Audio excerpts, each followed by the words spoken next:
Rishi, if you'd like to just introduce yourself real quick so everyone kind of gets a feel for who you are. Absolutely. Thank you so much. Again, Tim, Aaron, Jenny, I really appreciate this.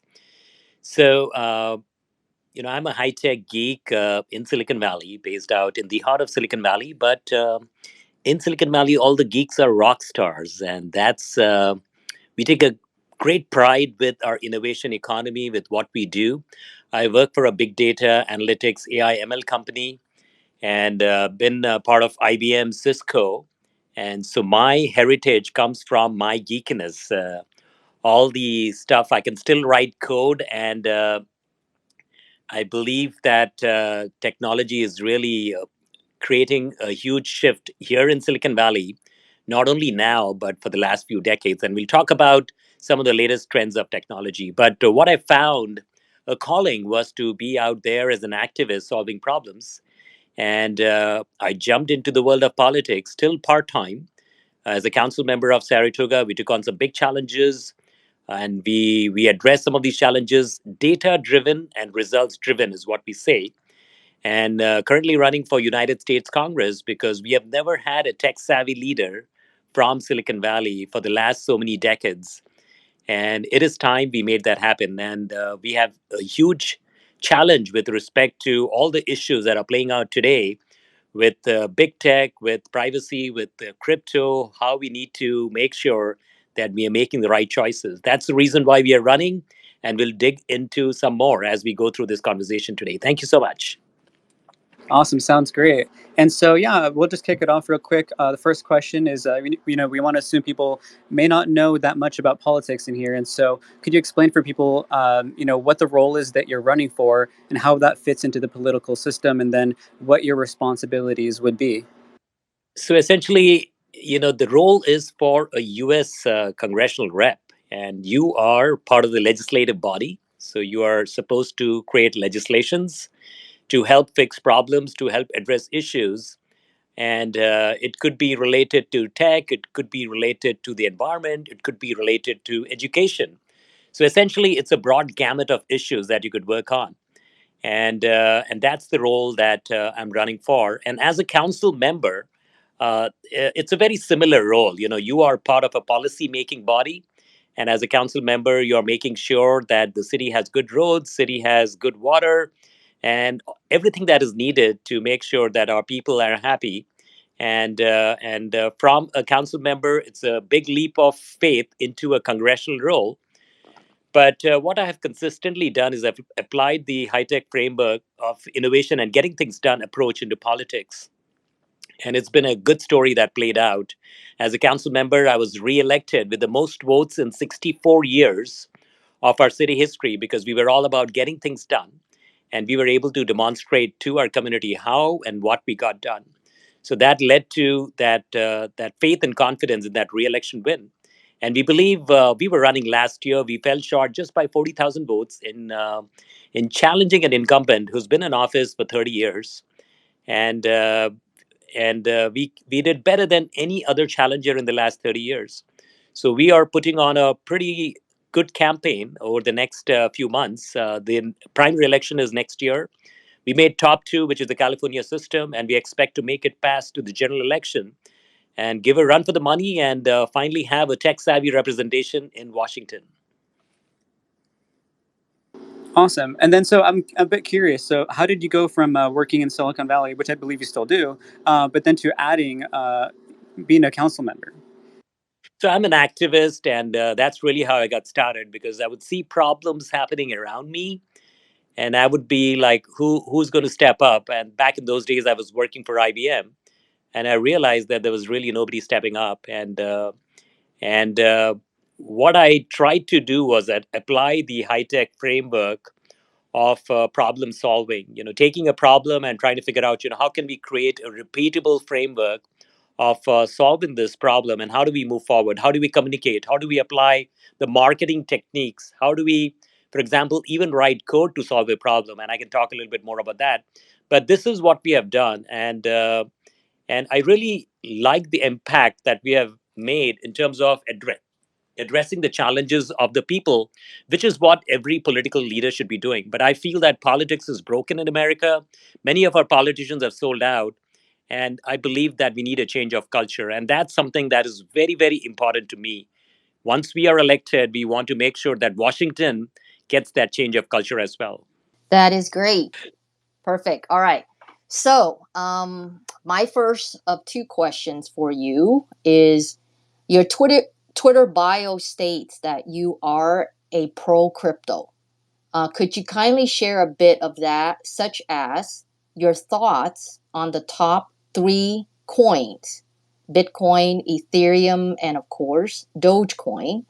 Then there are a number of other stable coins. What are your thoughts on the overall of cryptocurrency and the tokens that I've just mentioned? Okay, so we are digging into crypto. And Yes. Bitcoin is obviously our gold standard. It's like gold, and it leads the pack of crypto in terms of market cap, user base, popularity. It gets a lot of attention. And Ethereum, if you look at, obviously it's number two right now, but even based upon the number market cap, it is number two. But it's the future. In fact, a lot of folks are talking about how Ethereum is going to beat Bitcoin in terms of market cap. And that's because it has been used very successfully to create these decentralized financial systems and providing access to traditional financial products. It's a decentralized software platform that is, for example, enabling smart contracts and decentralized applications. So the value of Ethereum is you're able to build something on top, and essentially the ability to monetize applications that are built upon the Ethereum platform. So, in comparison to Bitcoin, right? So, I think that's the difference. And now, the analogy that I would like to give, which makes it very simple because it's still a very complex topic. And sometimes when we use analogies, it makes it a little easier. So when you look at the App Store, a phone by itself, Apple as a company would have done well as a phone company. But when they created the App Store and the ability to build applications, that led to the phenomenal success, right? So that is what will define the success of Ethereum. So when you look at Bitcoins, it is capped off to about 21 million, and Ethereum will be a total of 118 million, six times more than Bitcoin. And so the market cap will eventually cross and exceed Bitcoin. Now, I also believe that XRP should be talked about. It's primarily used for bank to bank settlements. And after their case is resolved, I believe it has the potential to be number three.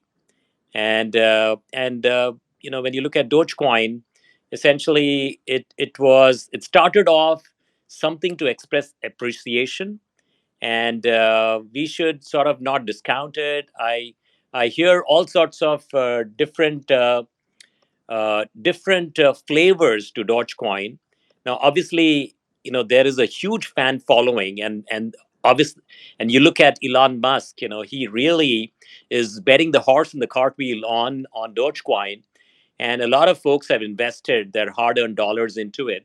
So Dogecoin is extremely important, and what we need to make sure when you look at the whole crypto, how this is going to evolve over the next few years, we have to protect the people, and we have to figure out how we will ensure that, right? Because we are in for a roller coaster ride with, in fact, even with Bitcoin, right? It's a little bit of a roller coaster ride, but how do we protect people? This has become a very, very important thing issue right now, and we'll talk a little bit more about it. Dogecoin is risky, and for example, one person holds 40% of the whole Dogecoin, and if that person decides to sell, the whole market will crash.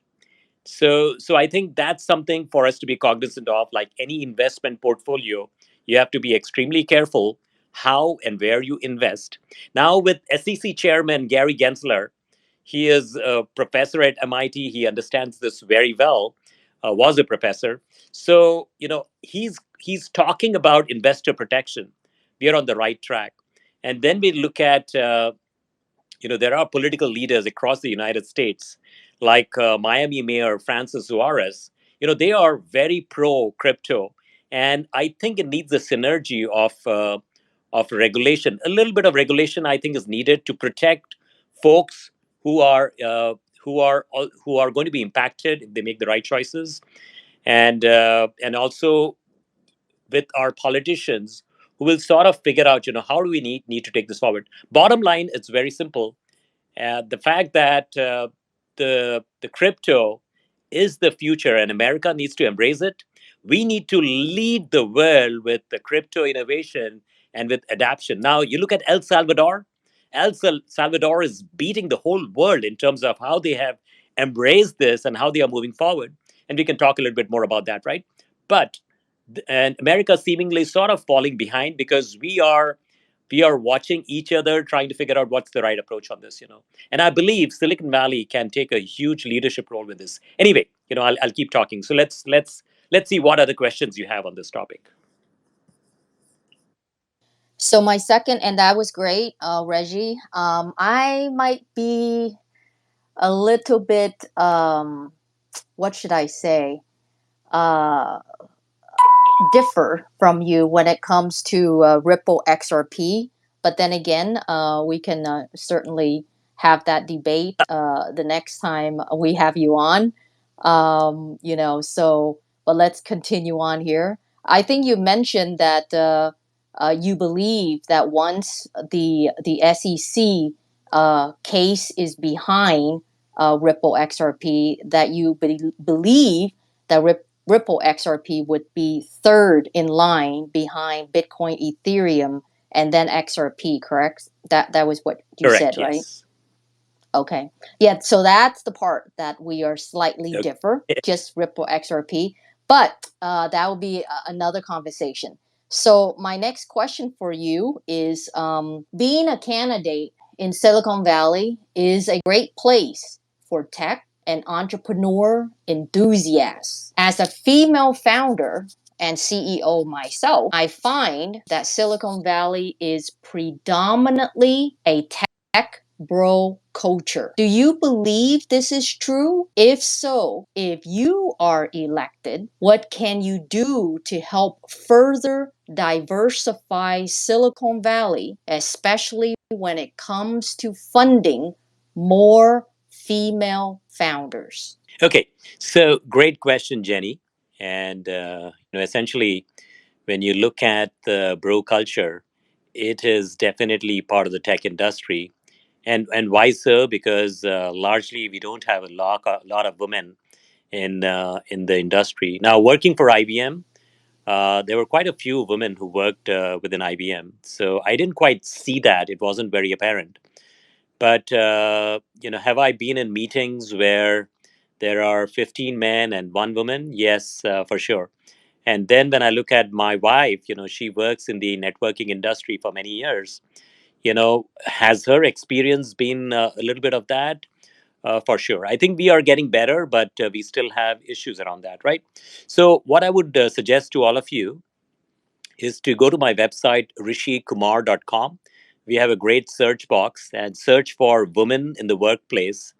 And we currently have a policy in place to address that. We have to bridge the gender wage gap, expansion of paid leave and benefits to new parents, expanding the public school system to include preschool, things like transparency to salaries via third party audits, and the equal rights amendments, gender pay equity, right?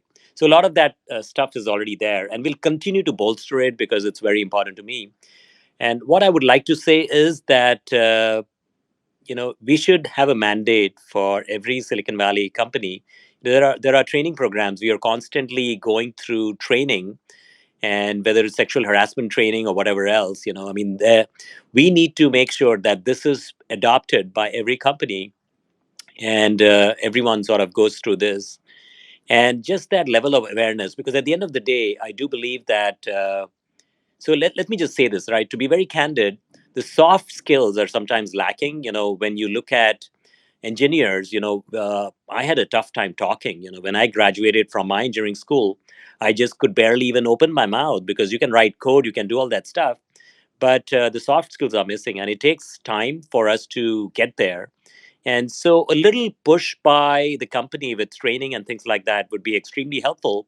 And also perhaps in terms of mandates or policies that could come down. So anyway, it's important to me. Hopefully I addressed your question, Jenny.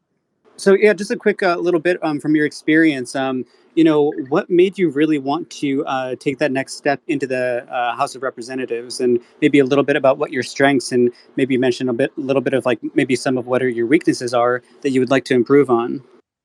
Yes. So, essentially, the weakness, let's start with that, right? So, the one thing that I'm always grappling with is that the public sector does not have the efficiencies of the private sector. Simple as that, right? And I think any of us may probably relate to that.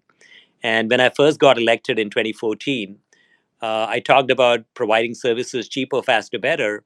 And for example, I wanted to have transparency with respect to projects, approvals, dashboards, and it took me almost 6 years. Only recently, we purchased a piece of software for our city that would provide that. Right. So it's not the most efficiently run in comparison to like Silicon Valley, corporate Silicon Valley, right?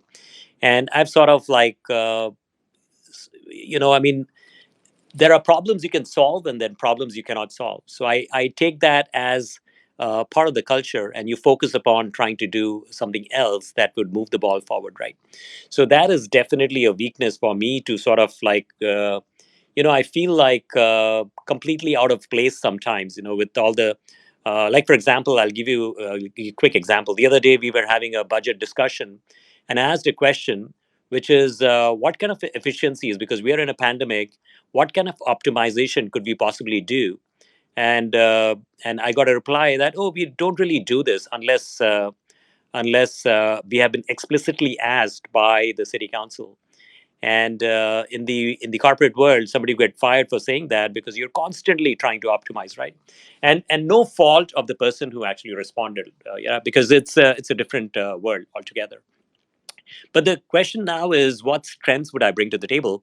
And I would like you to just go to YouTube and search for some of the congressional tech hearings. I mean, they have turned into spoof videos with funny music, people chuckling, and some crazy questions.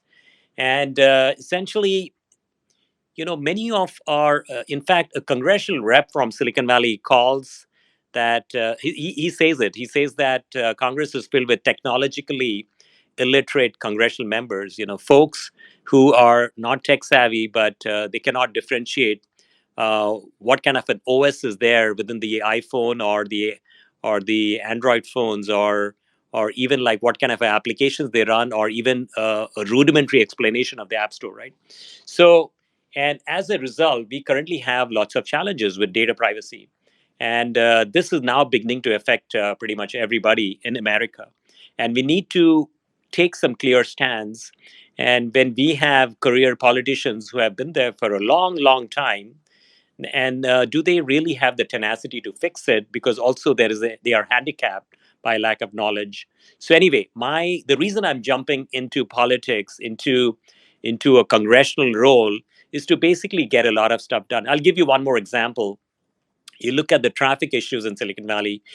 We are currently in a drought, and there is really no solution. For the last 20 years, 30 years, we talk about a drought. We say you should conserve water, but there is no plan to expand out our reservoirs or put together a plan.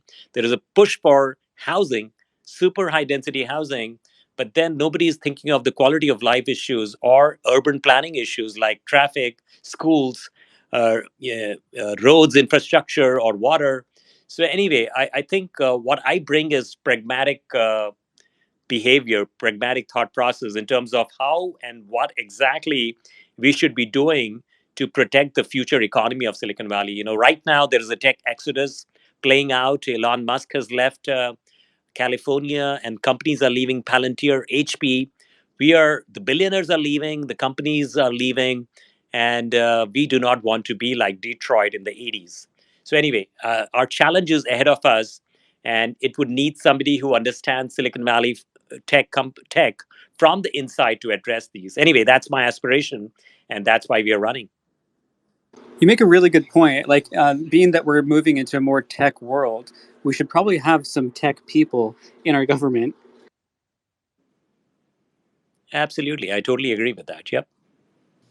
Hi, Aaron. This is Jenny too. Hey. This is my second account. I don't know what happened to my first account, but I didn't want to leave, which would literally mess up this room. So, hey, when we're technically advanced, right? So, this is my second account. Hi, everybody. It's still me. So, I'm going to use this account instead of the host. So, let's just. Yeah. So, Aaron, I think you still have another question, right? Yeah, and let's see here. Actually, he kind of actually answered it. So yeah, I'll let you go since you didn't get to speak. Actually, you know what? I take that back. I'm gonna go. So I'd like to know more about your background, like working with IBM, Cisco, or maybe just in tech in general. How you got started, maybe what your first job or projects were, and maybe that path or that your journey with it. So, essentially, it was, we all know how the world of tech is, right? It's the survival of the fittest. You have to keep up and you have to contribute. And you might be the rock star today, but 6 months later, it's like, what have you done for me lately, right? So the fire is always lit under the chair. And essentially, as a graduate student who came into this country to study mechanical engineering, as an immigrant, you're constantly under pressure because you have to perform and keep up. Otherwise, you are thrown out from the system, right? So that fear factor is always there. But working in Silicon Valley tech, it was always about how you are going to help the bottom line. What are you going to do for the company? And it's always all about whether if you're in a customer situation, what problems are you solving for them, or what revenue are you bringing in for the company, right? So this is what drives my culture, my behavior, and it's always about getting things done approach, and which is what I've done. I believe well in the world of politics. So when I first jumped into 2014, I barely scraped through by 71 votes in that election. And I realized I didn't want to go through the pain of another election and having nail biting, waiting to see what's going to happen. I said, okay, let's figure out, what I'm going to do. And I had absolutely no idea, but I believe in taking that first step, which is what we all do. When a startup might do something and end up somewhere else because they are constantly morphing their business strategy as they follow the dictate of the market. And which is what I did. I said, let's see. There are some big challenges here. Let me figure out what I can do. Take the first step, and for example, to push back against the rate increases of a water utility company, we rolled out a mobile app to make the protest a lot easier. And thousands of people downloaded that because this water utility company supplies water to 1 million people, and people use that app to send their protest emails to PUC.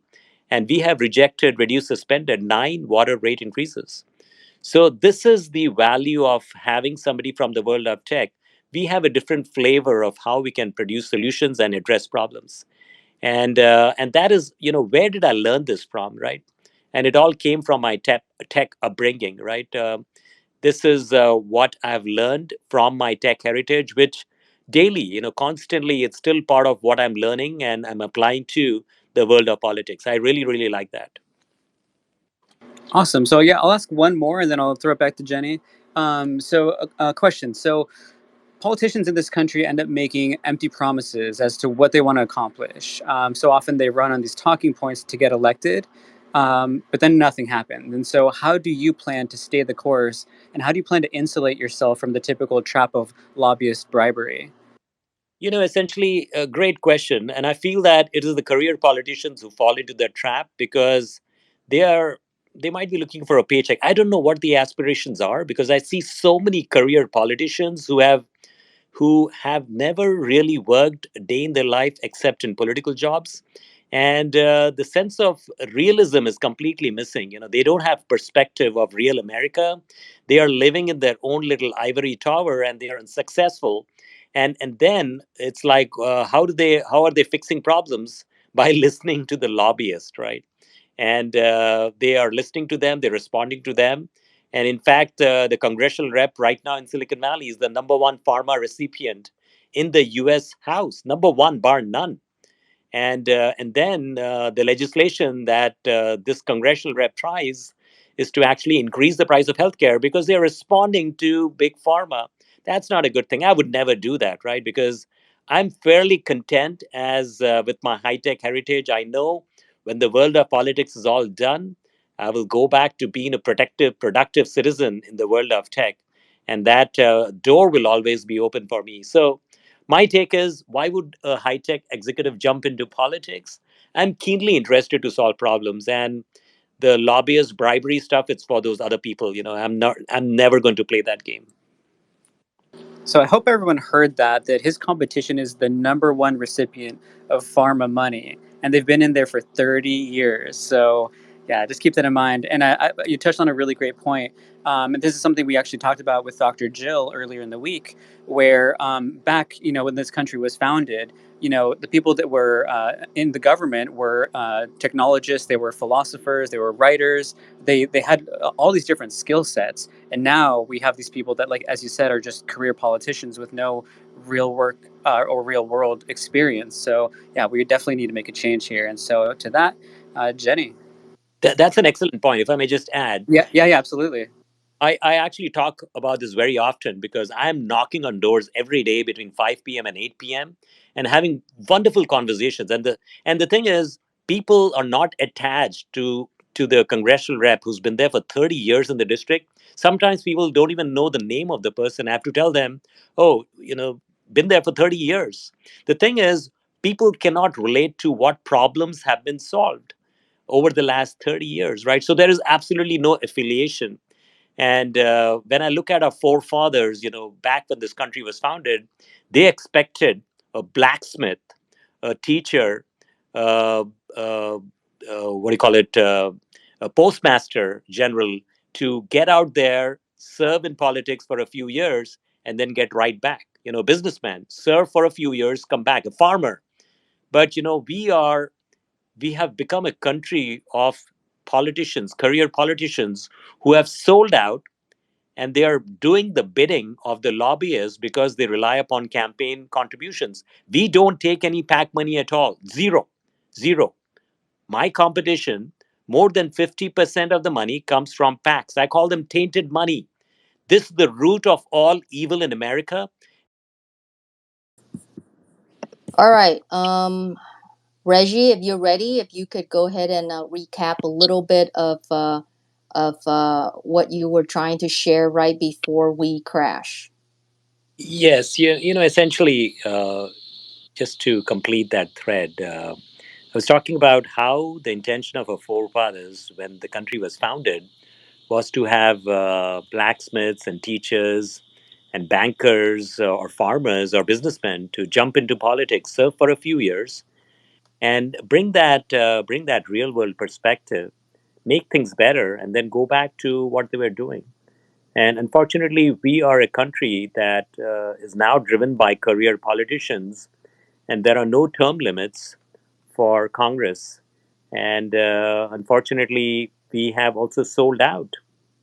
And when you look at the incumbent in Silicon Valley being the number one recipient of pharma money, during the pandemic, for example, we should be talking about generic drugs, generic medications, because lives were at stake, and we could protect the world.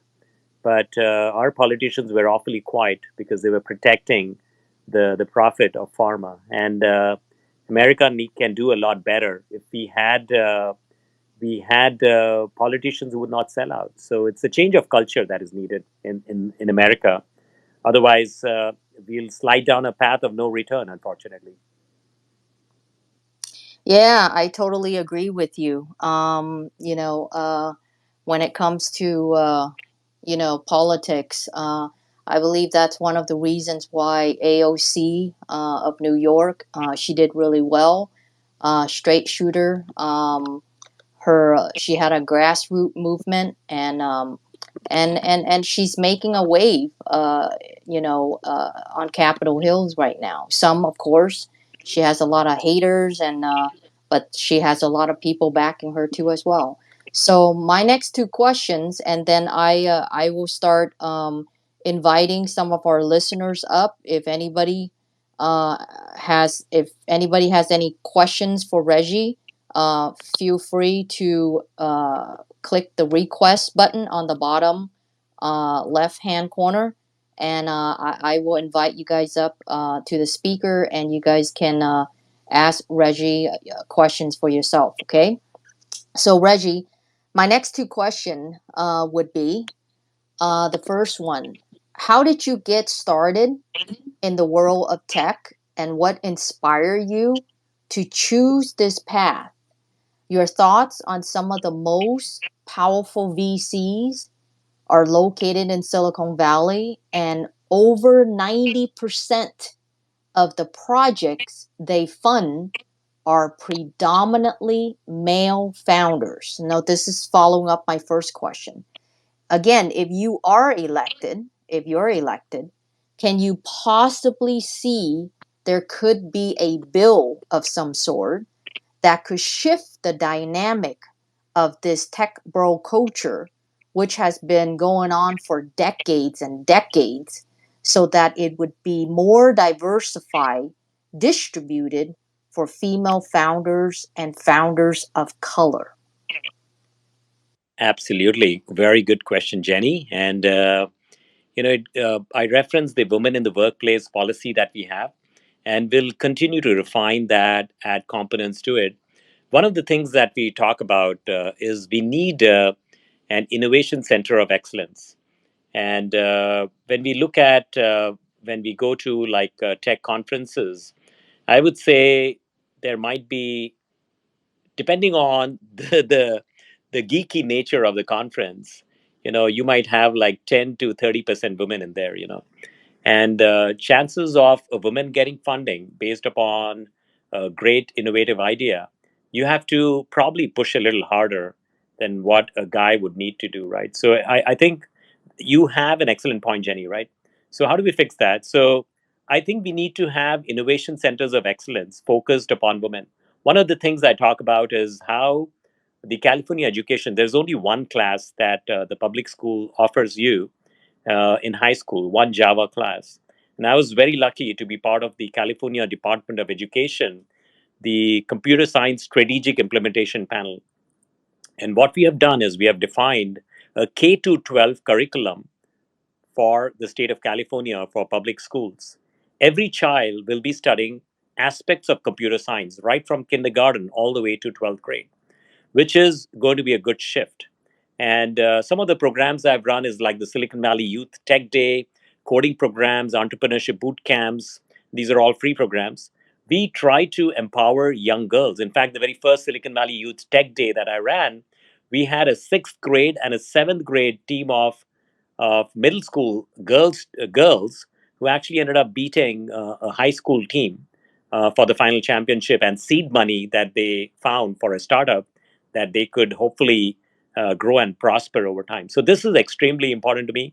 Now, when we have a center of excellence where not only our high school students, our middle school students, also professors locally, also the innovators from Silicon Valley Tech, it creates a strong synergy to help women in tech succeed, for women leaders to succeed, to get funding and all that stuff, right? So, this is something that I definitely plan to roll out as the congressional rep of Silicon Valley. That is awesome. That is great. Follow up with the question is, could you explain to us a bit about how cloud computing works, how it impacts our daily lives, and what it will bring us in the future? And of course, your thoughts on blockchain. How will it affect technology in the future? Okay, great question, actually.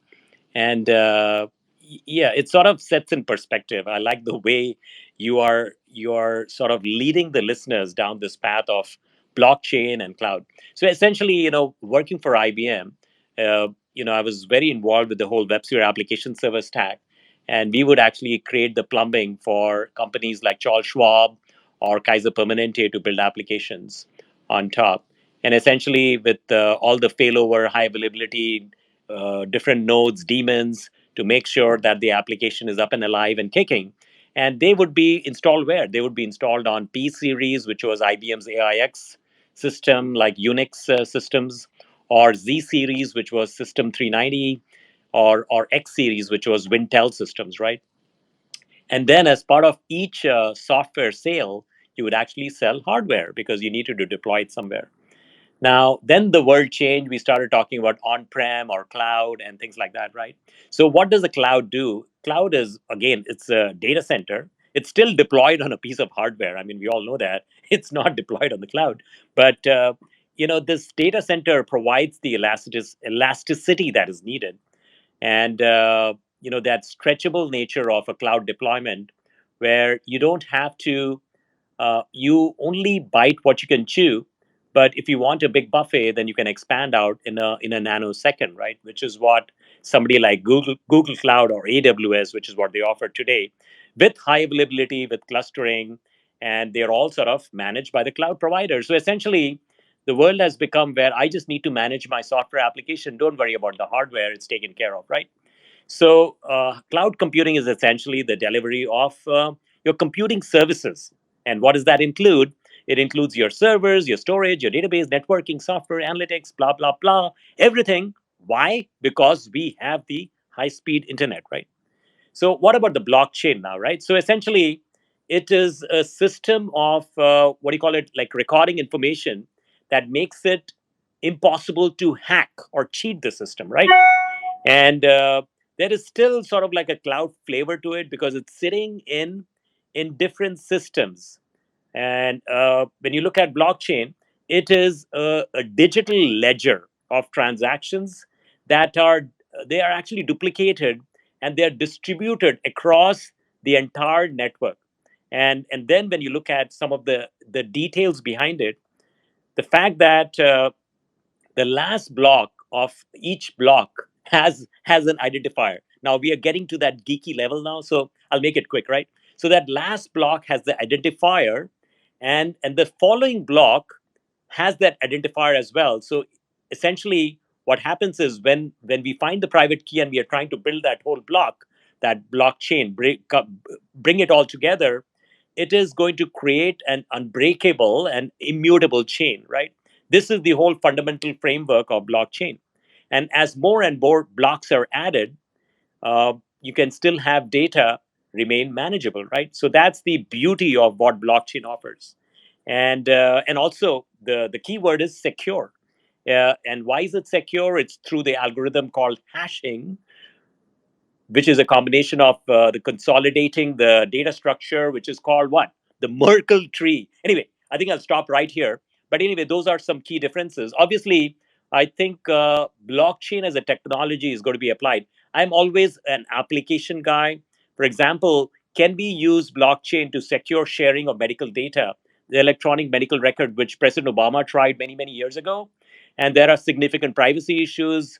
Data could be hacked, but can we use that to build out a massive electronic medical record for the United States of America? That would be phenomenal, especially in a pandemic, right? We all worry about who has that specific DNA in their system that will lead to an exposure. And if we are able to take the data of patients who were impacted with the pandemic and apply analytics, apply that data from an electronic medical system and figure out here is a vulnerable population, that might make it a lot easier, right? And blockchain can definitely facilitate that. What about protecting ownership of lands and trust? NFT marketplaces, they have been hugely popular right now with, some guy in India spent like, I don't know, a few $100 million to buy all these like amazing artistic work. I mean, it's taken this to a new level. What about music royalties tracking or even like cross-border payments or things like that, right? So anyway, I'll stop right here. But the blockchain has massive consequences to make our life so much better as long as we apply it in a logical, fruitful manner. And yeah, anyway, that's all I'll say. That is awesome. What are some of the technological inefficiencies that you observe right now in how our government works? So, I there know is, that's pretty broad. yes, it's very simple though, right? I think government is a laggard when it comes to adopting the technology. And when you look at how we keep up with the private sector, I would say government is at least 10 years behind. And perhaps there are good reasons why, because, you cannot be adopting cutting edge technologies. And because there is, if it doesn't work out, if there are bugs in the system, there are probably critical systems that need to be up. And so, anyway, I think that's the reason why we can be a little behind the curve sometimes. And I think what needs to happen is the openness to try that out. For example, you look at smart meters that will provide us analytics. When you look at the water bill, for example, in Silicon Valley, if you provided data analytics with respect, predictive analytics with respect to how your water bill is going to look like over the next month or 2 months. I mean, our water bills, our people had no idea about how their bill would look like. And then they were in for a rude shock like, oh my God, my bill, what happened to my bill? Because there were surcharges and things like that, right? So if you are able to provide these types of predictive analytics applications to people, providing them data, right? Also, when you look at public record request, how about creating a little data lake, making a repository, putting all the data in there, and then allowing self-service when people want data. Like this is a true story. When somebody requests data, then the IT systems in the public sector agency are put to work where they have to compile the data and make it provided to the people. And then there is redaction that happens. They have to take out certain information. Now, can we automate this using like a cloud system, using a data lake environment where we are ingesting all sorts of data? We are also figuring out how to redact certain type of information, automating the whole process, and then making it accessible for the people where they show up. They don't even need to make a request, because the in the public sector we all know that all the data we have is has to be transparent, so they can do a search for it. So anyway, that's an example of what we could do better. So I think there is tremendous innovation that could happen in the public sector, but the mindset and the culture is really not there. When I first got elected, I'll give you another example. I talked about, we have meeting rooms, we have conference centers. I said, what is the level of utilization? And the answer came back like 40 or 50%. And it's a capital investment by our city. We could turn it into a revenue making model, and use that money to make it work, build better roads or something, right? And so I asked the question: Can we reduce the rental for off peak times? Can we figure out how we can increase the revenue from these meeting rooms? Because parents want to have birthday parties for the kids. Now, if they have a party on a Wednesday evening, and you can get it for 40% off, then they probably will come out, and instead of going to a park, they might come to our air conditioned meeting rooms, right? So anyway, those were some ideas we have, and it's sort of like a culture change, and it's a little harder for it to find traction. And but I think we have to explore these types of options, because we will end up doing something which is cheaper, faster, and better. Simple. This might be kind of a fun one. So, the pandemic has completely transformed much of the way our economy and various industries operate. So, the stimulus has also had an effect on our labor force. How do you see employment and job opportunities moving forward, being that so many people are now seeking both better jobs and higher pay? Yes, I think the pandemic has led to, it's sort of like everybody is in tune with their conscience, and they're sort of, that inner voice was shut out in a mad world, in a mad race, and they were constantly running, and finally when things quiet down and they are stuck at home, and they are sort of thinking through, and which is why people are leaving, because they're like, hey, I don't have to live here. If I'm working out of home, I'm going to move to like Nevada. I mean, I hear of so many stories of people getting out, people leaving the state of California because things are expensive, and you could live in You would have like a little shack here, and you could live in a mansion somewhere else, right? So it's the quality of life issues that is driving people to move and make these choices. But I believe it's temporary. I think Silicon Valley, the boom is going to come back. We'll have the same traffic headache. And at the end of the day, man is a social animal. And I don't think so. We are truly happy working out of home. We like the collaboration. We like the dialogue. We like the lunch meetings. We like the interaction that happens between our colleagues. And I think this is a blip on the radar. But this is also very important for Silicon Valley to understand that people are moving out because of high taxes and because of the affordability issues we have here. And we have to fix these types of quality of life challenges. And the one thing that I talk about is the need to have a solution for transportation. So, the solution that we have is to build out a high speed transportation grid, which we don't have in Silicon Valley. And if you go to rishikumar.com/traffic, you will see that idea. So I'll make this really quick.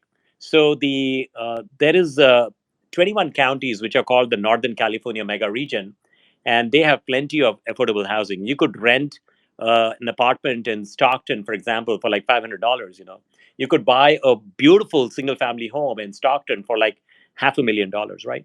But nobody wants to go there because they have to still commute to Sunnyvale, for example. But what if you drop the commute time from Stockton to Sunnyvale to 15 minutes with a radical high-speed transportation, which is not the bullet train, but something more cutting edge, and Stockton to San Jose in 15 minutes. And now you could have people who live there, work here, and vice versa. And then you would have a startup economy that would pop in Stockton as well, in Modesto, Fresno, Bakersfield, all over. And this is how you can quadruple the economy of Silicon Valley. And when you have more tax revenues, you can drop the taxes, reduce taxes, give it back to the people, and attract more and more people to California, right? So anyway, this will also protect the future of our innovation economy, because right now we are in jeopardy. We have some challenges going on here with how companies are leaving the state. And we lost a congressional district. I don't know if you know that. For the very first time in 100 years, our state of California has shrunk with this new census, and we already have lost a congressional district. And this will continue to go down that path unless we make some effective good choices. Now also, I'll say one more thing, which is, Zoom, it has been a Zoom world, and Zoom, for all practical purposes, has done well in this world. I mean, as a company, they have done well. It's a great solution, but it's time we built out better solutions. And I'm pretty sure there is currently a Silicon Valley startup which is working on something like hologram collaborations. I don't know what, or like a Star Trek Energize. I have no idea, but these are types of things, collaboration tools we need, which will take it to the next version. And I'm pretty sure in the next year or 2 years, we'll start seeing some of that. Well, to add, Reggie, a little bit about Silicon Valley, I do have a number of friends in Silicon Valley.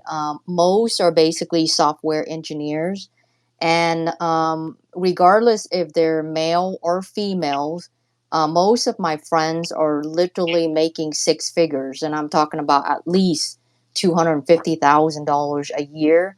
And that's just the base salary. And, Reggie, you probably know more about this than I do. They also have stock options, because a lot of the companies up in Silicon Valley, they are publicly traded, and so therefore their stock option is pretty great. And so recently, one of my friends bought a home, and so we were talking about how expensive it is to live in the Bay Area.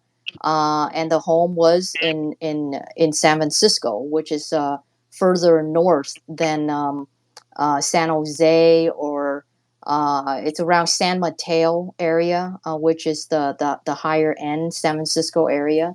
And my friend literally scrapped all of the money that was reserved. So like from the 401k, from the bonuses, to meet the 30% down payment and expenses when you purchase a brand new home. So Reggie is absolutely correct. In essence, is that while California, especially the Bay Area, is extremely expensive to live. But at the same time, if you have the right degree and if you have the right experiences, you can also get a very high pay job, like at least $250,000 per year in salary. Some of the guys that I know, they make north of $300,000 a year, and it's crazy. But while they do make that much money, their savings account, especially if they have a home, if they own a home, and if they're still single, I mean, if they're married, then you can see the two combined salary into one, which would be a $250,000 plus another $250,000. You literally have $500,000 worth of income uh, going in for 1 year.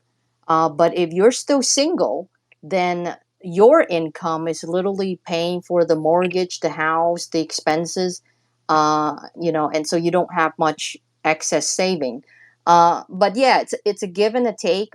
Personally, for me and a lot of those of my friends who are in California, I guess we love living in California, and we love the um, the fast pace of California and the weather. I mean, you can't really beat that. So I wanted to get, I believe, Fresh by Breezy. You have a question for Reggie. Could you unmute your mic and go ahead and ask your question, please? Hi, Jenny. Yeah, this is my other account too. I don't know what happened with my first account, but I was Breezy, and I'm glad that I got to get up here, and I'm hoping that everybody can hear me clearly. And Absolutely. okay, good. I'm so glad. So, I actually have more than one question, and I am very interested in you, Rishi, because I went to your website and I looked at all of your priorities, and it was nice to hear you speak about how you are an activist, because you are absolutely right that you can only talk so much, but you have to really do the walk. And when you do the work, you are not always accepted, and you may not get all the endorsements or lobbyists or dark money, we'll call it. And I absolutely applaud you for going down this very narrow path and doing this on your own. It is very difficult, and I understand what it's like to fund yourself. And you guys all talked about several things that I want to just kind of echo before I get to my questions real quick, because you mentioned the idea of moving farther away. Where I live in Southern California, in Los Angeles, I am a property manager, so I have tenants that are moving even further than they normally would, just because of the quality of life that they can get by paying lower rents. So you're absolutely right in what you were talking about. You can be making millions of dollars in combined income, but if half of that is going to your rent and you're not able to save to actually purchase your own home and move forward, it really is kind of a cyclical battle that just keeps going in circles and circles. So everything that you guys are talking about is absolutely right, and it is the same thing in Los Angeles as well. Um, Moving on to my questions, I have three areas that I wanted to touch on. One of them is the environment, the other is mental health care and homelessness, and then the third is 2A or gun violence in America. So these are all important topics to me, and I know two of them were on your website, and one of them on the 2A, on the gun violence, I noticed you talked about that in lobbyists, and I was just curious which subject you'd like me to ask you first on. Oh, I'm good with the sequence: environment, mental health, and gun violence. Yes. So which one would you like to hear first? Oh, I mean, just go for it. Anything. Okay, well, I'll start with the environment then. Here in Los Angeles, we have a program with Reusable LA that removes plastic to go ware and utensils from local dining establishments, because plastic is almost more prevalent in the ocean than fish. And it's getting to be really, really bad the way that people are using plastic and discarding it, not realizing that it will never actually biodegrade and it cannot actually be recycled. So, what initiatives? I saw that on your site you are doing a lot of water protection and waterways, and I heard you talk about uh, getting safer water, which is absolutely right. If we don't have the infrastructure and we don't have a way to get water to our irrigation and to our crops, there's no point in putting up houses if we cannot feed the people that are there. So I really appreciate that I saw that on your site. So for to further that, what initiatives are you making to ensure that we move away from plastics and petrol products? And do you think making a plastic ban on all eating establishments is necessary in order to create mass adoption of reusables or biodegradable products in eating establishments? Yes, I really like the biodegradable products in eating establishments. Yes. What I have tried to do personally I always believe in leading by example, and I'm a vegetarian. And from a climate change perspective, the meat industry does contribute to our climate change issues, and also a practicing vegan, right? And I've seen, in fact, what I've done is we have had drought tolerant vegetation seminars here in my city to promote these types of behavior, or even documentaries like Cowspiracy and things like that, you know. So this is a very important component of my agenda. And when I look at, for example, some of the choices we are making in the state against plastic bag bans or no straws in restaurants because there are marine life who are dying because of straws in our ocean. So this is, you know, it has taken some time for it to come to fore, but it is a very, very important issue. And can we start purging plastic from America? For example, you know, when we create these boxes, to go boxes, can it be made of something edible, right? Something which is cheap and edible. And even if we throw away, you know, this will not occupy landfills, and landfills are a big problem. So, anyway, this is near and dear to my heart. And we have a significant climate change policy, which is based out on a clean tech economy. Now, the thing is, Breezy, you know, I could write about 1,000 policy ideas on my website. Nobody reads them, right? So, but what we have is significant policy papers. We have taken the time. In fact, most of these policy papers, I've sat down and written them myself. And I would say we have written more policy papers than many of the congressional candidates who are running, because it's very important for us to define who we are and what we are seeking to do. But we cannot write everything on planet in the planet Earth, right? Yes, this is a very important thing, and it's going to be part of my climate change and environmental policy of what we would seek to do. Absolutely agree with that. Excellent. Okay, thank you. Reusable LA was actually able to pass that in LA County. So that is why I just want to share that success story, I guess. And hopefully that's something that could be implemented in the Bay as well, as sort of like something to model after. So speaking of another city in California of something to model after, I want to move on talking about mental health care and homelessness. You can't really talk about one without the other.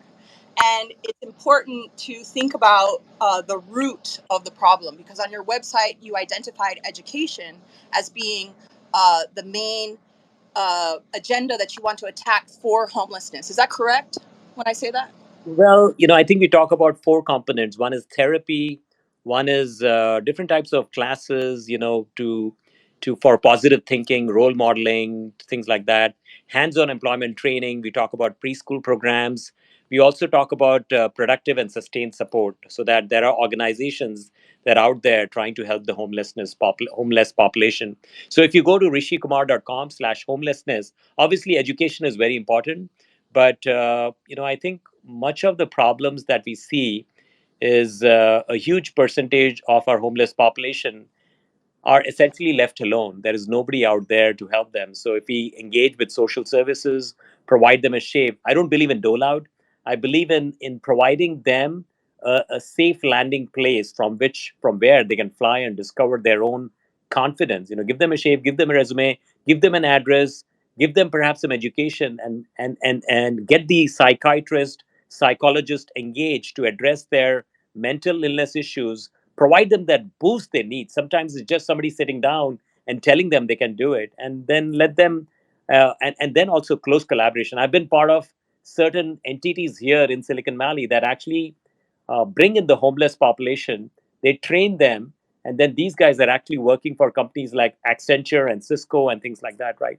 We need to encourage these types of programs.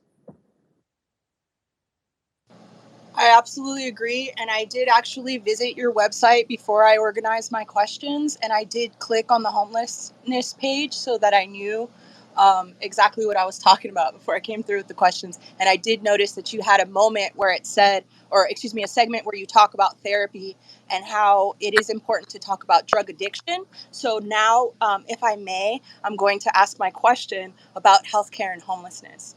To quote Kevin Faulkner, mayor of San Diego, the unhoused is a humanitarian emergency. San Diego is a great example of how they are handling homelessness and mental illness or the lack thereof. Mental health services have been proven to be the number one attributing cause of homelessness. Let me rephrase that. The lack of mental health services is proven to be the number one attributing cause of homelessness. Headspace has a great program where they gave free subscriptions to anyone in LA County. How can we provide mental health services to the unhoused without cell phone access? I saw on your website that you are interested in making broadband nationwide. I think that's a fantastic concept, and I think that's something that I would love to hear more about if you could touch on here. I also have a follow up question after that, but I'll let you go first to talk about the broadband nationwide. And just to repeat my question, um, for Headspace, how can we provide mental health services to the unhoused without cell phone access? And how can we create more programs for access to free mental health like like the Headspace program statewide? I need to slow down when I speak. Excellent, excellent question, Breezy. Thank you so much for bringing this very thoughtful question.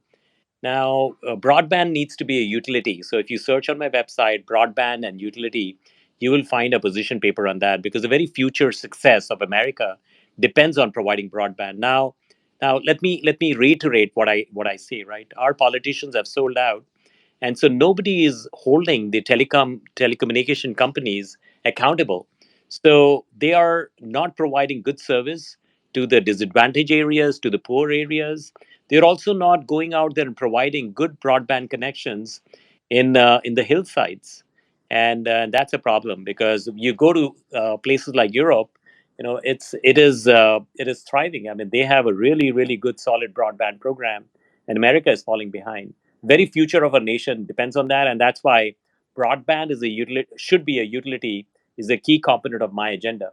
Now, how should we do it without cell phones? I believe I believe that with the homeless population, we need a face-to-face interaction. So this organization that I've visited, at their company, we had the mayor of San Jose, Sam Licardo, who also showed up just to get a tour of this place and figure out how we are training people. And it's face-to-face training, right? I mean, at the end of the day, the homeless population, like you identified, Breezy, they are going through complex mental challenges and they need help, and to have a remote setup is not going to work. So it is very important that we create a framework. Now, in a pandemic, it's sort of hard. We have to rely upon some means of communication, whether it's phone or something else. But what I would like to see is, these organizations are brought together to help aid the homelessness. In fact, this is the very first item on my agenda. Once we get elected, my approach would be to start looking at the homeless population right here in Santa Clara County. There are quite a few of them, and providing them a place to live, providing them restrooms to use, shower facilities, and engaging these organizations who would show up on site, and they would go through a significant therapy to get them ready to go out into the big bad wicked world. Right, that's what we need to do with them. And I think the remote will only take us so far. Anyway, I hope that addresses your question. So this works out pretty well because my next question is about education. It's coming from a little bit different of an angle, but basically, people are looking to avoid college debt, as well as start to use more online courses and maybe even free courses. And so, maybe what are some of your thoughts on like the current education system and how would you like it to be in the future here? Yes. So, I think the pandemic is also highlighting the need for. The thing is, if you look at college education in the last year and a half, our students were sitting at home, but they were still paying that exorbitant college tuition, which is like, it's very puzzling to me. Well, yeah, there are investments, but I think it's a tremendous opportunity when you have the best physics professor in MIT and providing his lecture accessible to anybody. And if we create a college curriculum, kind of like the Coursera setup, but if we provide these types of learning opportunities to our students, we can make college education a lot more affordable. So we have to explore these types. I'm pretty sure there are startups that are looking now. How can we get them accredited university that is based upon this platform, and that will provide them a college degree at a fraction of the expense? Because there are some super bright people out there, but they just don't have the ability to pay for that, or they cringe upon that big loan, that debt that they will carry for the next few years, right? We can make it a lot easier. So that's definitely an option we should look at. Now, also, one of the big things that I talk about is vocational education. We don't do enough of that in America, and we rely upon community colleges, and then from community colleges we provide them a gateway into like a UC Berkeley or a UCLA or a UC Davis, right? So this is what we have been doing. But what if we provide vocational education right here in high school? In fact, this is going to be a key policy item. That is my plan in Congress, because if we are able to, for example, uh, look at the local economy. Look at the local economy. Like, for example, Houston is an oil-based economy. If you provide a vocational education that will provide our high school students a job right off out of college, many of them may not want to go to college.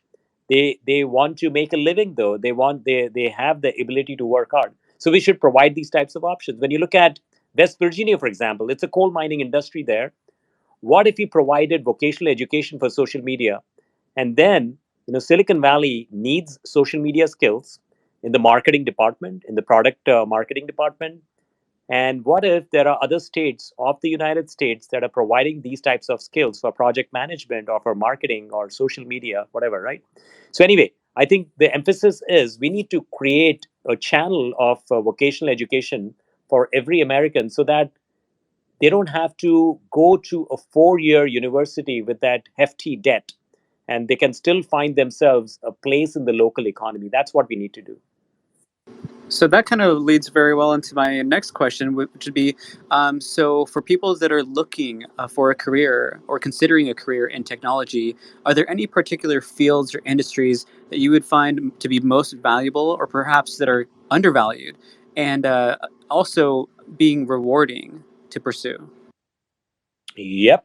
So I'll give you this classic example. We had a woman in tech leader. She had joined our campaign. In fact, she was our chief operations officer, and she started as a regular volunteer, and she obviously had tremendous energy, creativity, and she started doing a bunch of things. A go-getter who basically took charge and demonstrated how much of an impact she could make.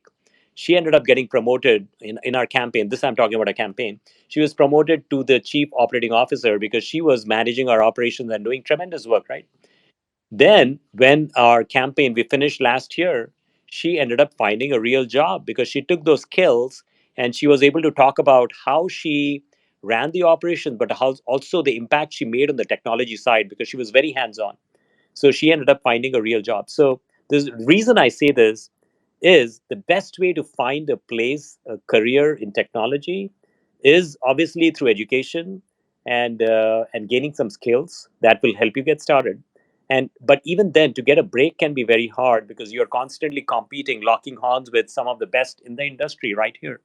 So volunteering is a very, very good approach where you could volunteer for a startup. And many startups, when they're first starting off, they're constantly looking for. So, in fact, I've had a buddy who's had a startup for the last 7 years, and most of his employees or so-called employees are all volunteers. They're working for options. They are working 10, 20 hours a week, and he's had the same set of people working for the last 20, 30 years, right? So I think volunteering is a great approach. Look for a startup, go to a tech conference, talk to people, talk to founders, look at LinkedIn, and that's a great opportunity that you will discover, and you will find soon you are on your way to making the big bucks too. Now, Reggie, I'm going to take you back to the cryptocurrency world, which is a part of technology anyway, because a lot of our listeners are crypto enthusiasts. I guess we can say that.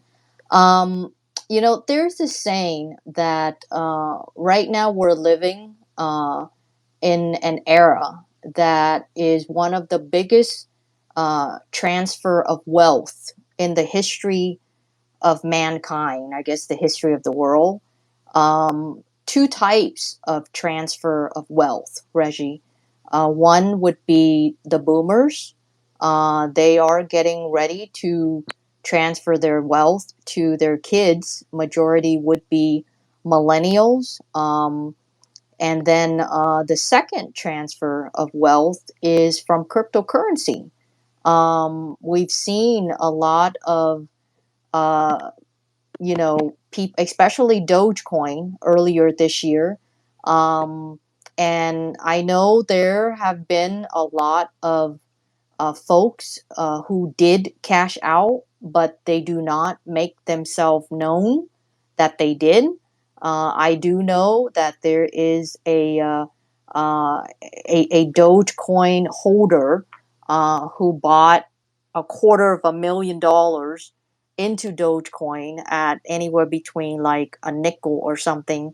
At the peak of Dogecoin in May, his $250,000 surpassed $3 million in value. Of course, he did not sell because I follow him on Twitter. And then when Dogecoin went to below 20 cents, I believe a week or two ago, he went under a million.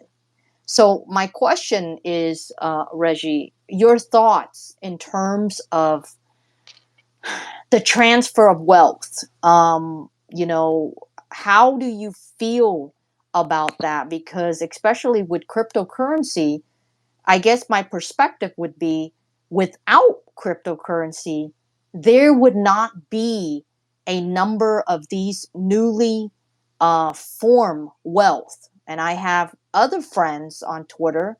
One of my friends, literally, he was in Ethereum. He sold a bunch of Ethereum at the peak, and he paid off his mother's home mortgage on Mother's Day. So I was very happy for him, and he's also quite well known on Twitter, but not in the Doge community. He's more into DeFi, Ethereum, NFTs. Great guy. So that's my question, pretty much, Reggie, in terms of your thoughts.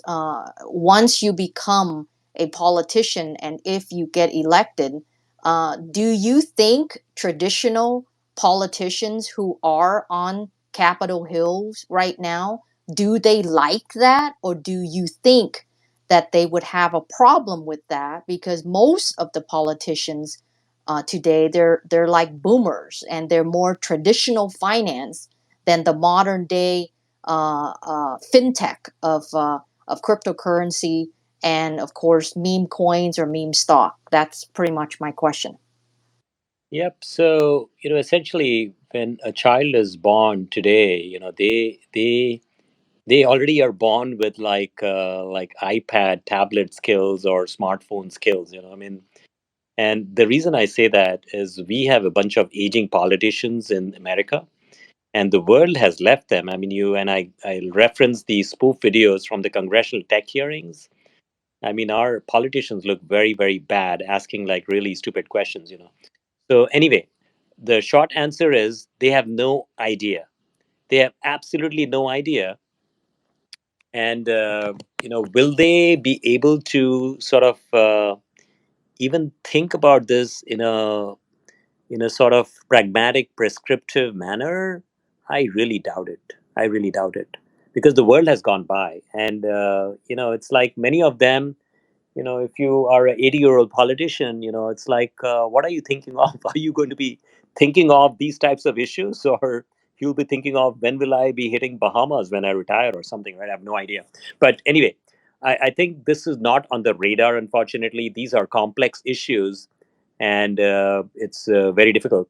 Now, from a question of what we need to do in America, we need to make some smart choices, put leadership in charge, and I'll reference our famous Miami mayor, and I really like his approach. He's shown up for crypto conferences. Francis Suarez.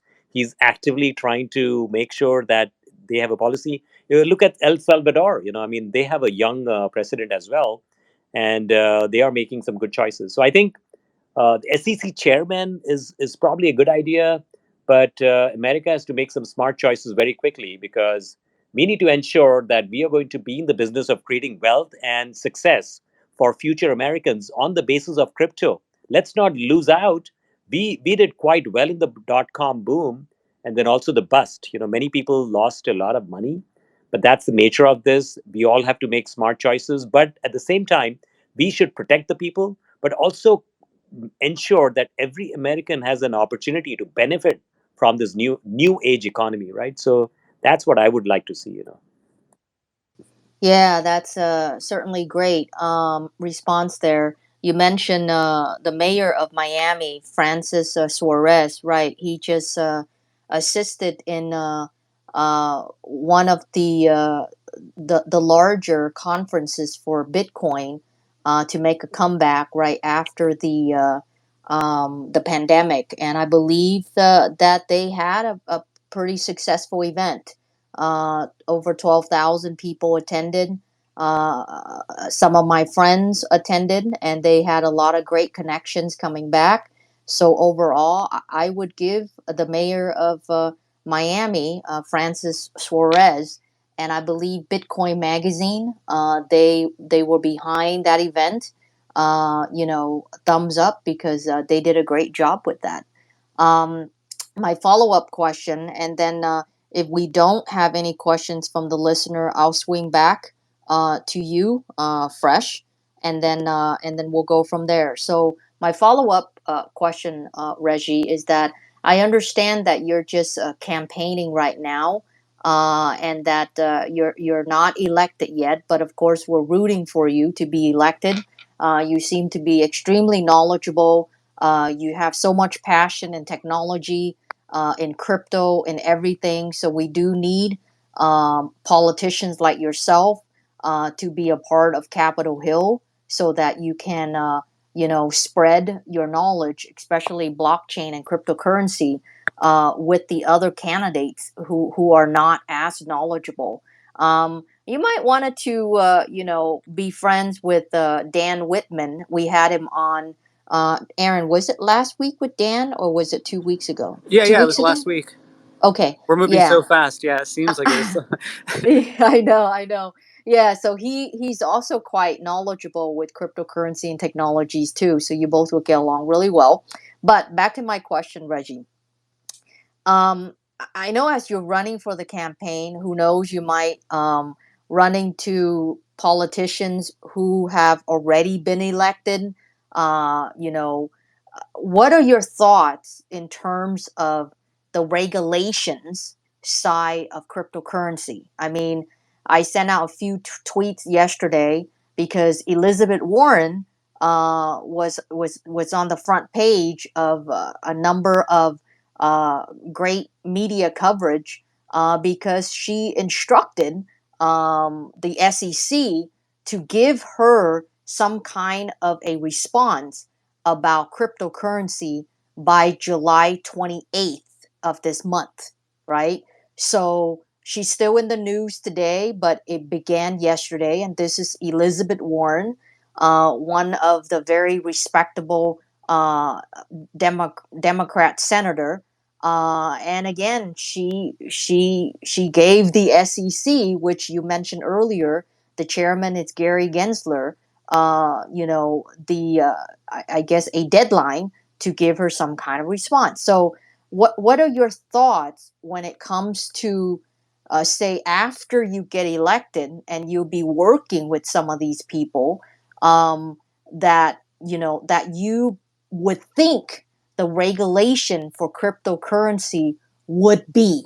Do you think it would be positive for cryptocurrency, or what you've heard so far, or what you believe, because politicians are still old school on Capitol Hill, that it might be negative for cryptocurrency? Okay, that's a very good question.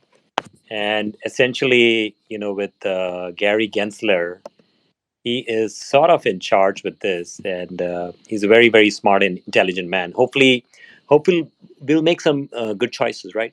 But let's talk about the current landscape of what we are looking at. Uh, so let's talk about Elizabeth Warren first. You know, her heart is in the right place, and she's looking to protect people, and that's her intention. Essentially, many politicians have a view of the world through a single lens, and that's how Elizabeth Warren is looking at it. She's trying to see how she can protect the people, right? Nothing wrong with that. My lens is in terms of our entrepreneurs. They need to have a clear understanding of the regulatory policy regarding crypto, and it's a big mess right now. So let me tell you why.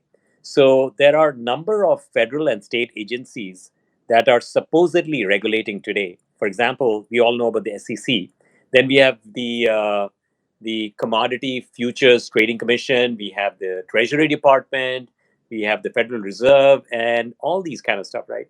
So I think what needs to happen is just like in fact, when you look at yeah, we look at all the issues with respect to how we look at crypto.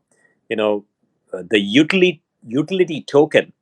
For example, on Ethereum, it does not need SEC, but security tokens need the SEC disclosure rules. But on the other hand, people are gaming the system. So you can essentially define whatever type of token you have so that you can circumvent the rules. And there you can essentially is crypto, or is a coin like a commodity, like rice or wheat or something, right? And you can switch it around. So anyway, I think what I'm trying to say is that we need to have a clear policy of regulation, and the thought is whether we should regulate them or not. Now, I think when you look at the Federal Reserve, they have made some pretty decent choices over the last so many decades in making sure that the US dollar is working well. So, some thoughts that I have thinking about it, I think we need to have like a how about a crypto exchange commission, just like the Securities Exchange Commission, that is totally in charge, and we should have this right here in Silicon Valley, because this should be the epicenter of all the crypto innovation. We have exchanges here, right here in Silicon Valley, right? So the Crypto Exchange Commission would probably be a good thing to have it right here in Silicon Valley. And then, for example, can we have a central bank digital currency?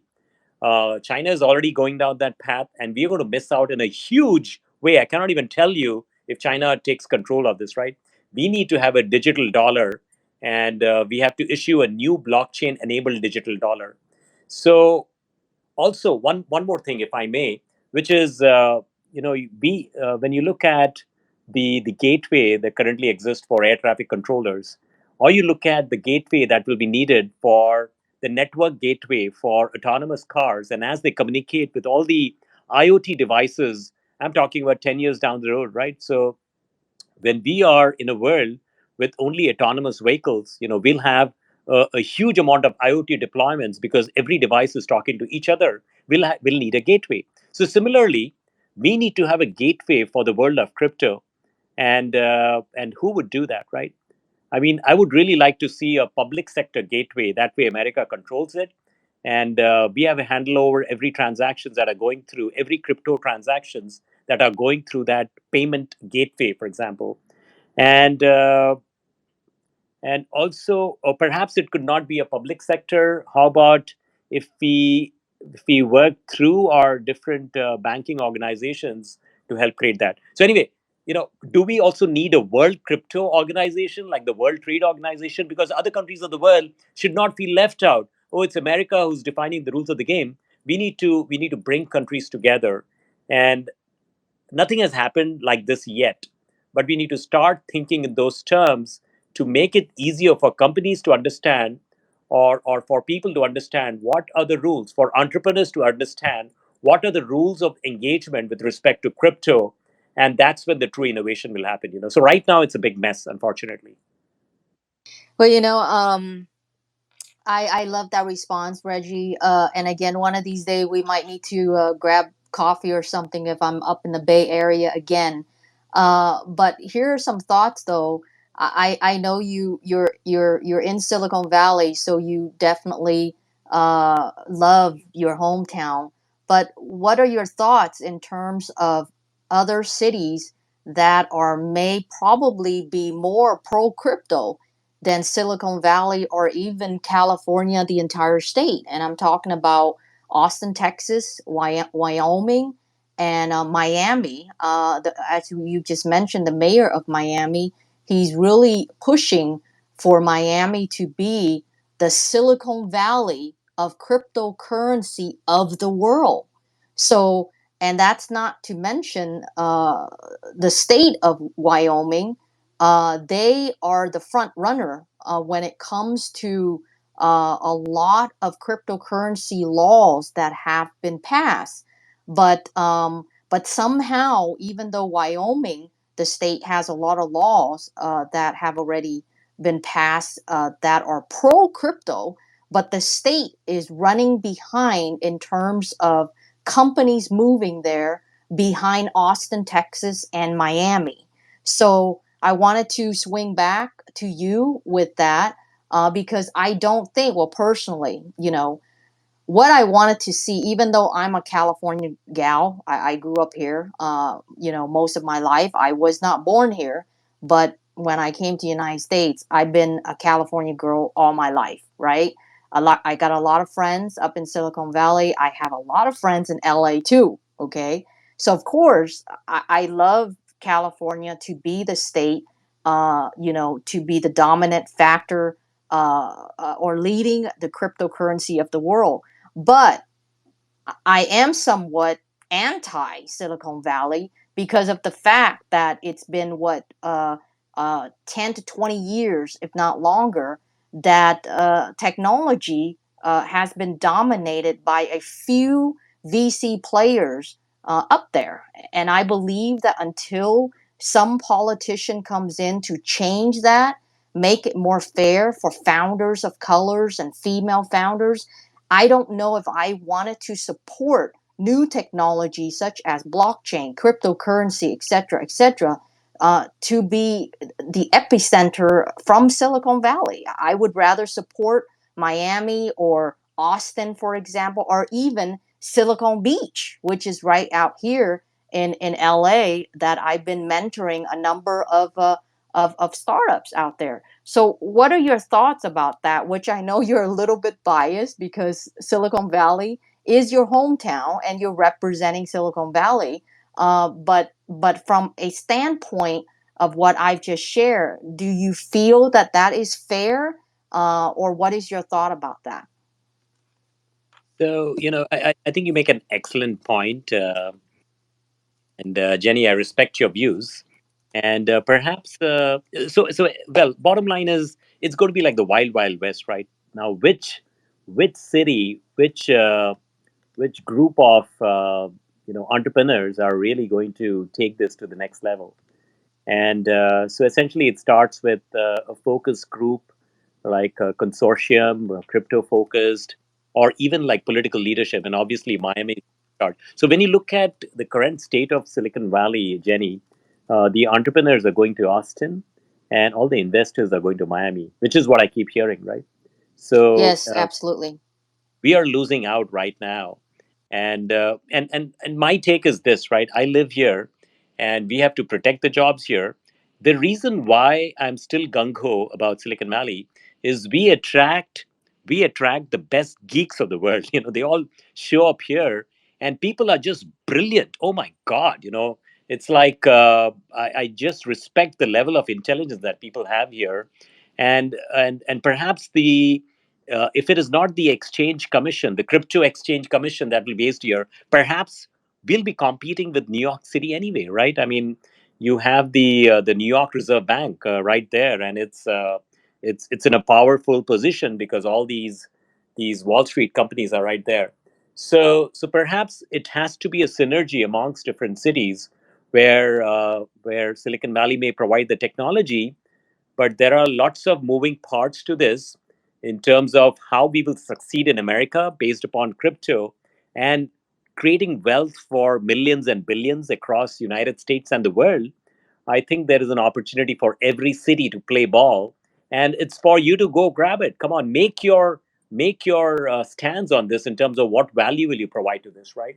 It's up to each city and the leadership of these cities to go out and do it.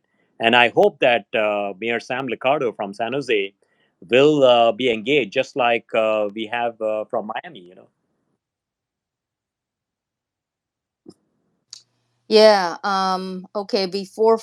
I don't know what happened to Fresh. Fresh, can you request again? And then I'll bring you up in terms of asking your question.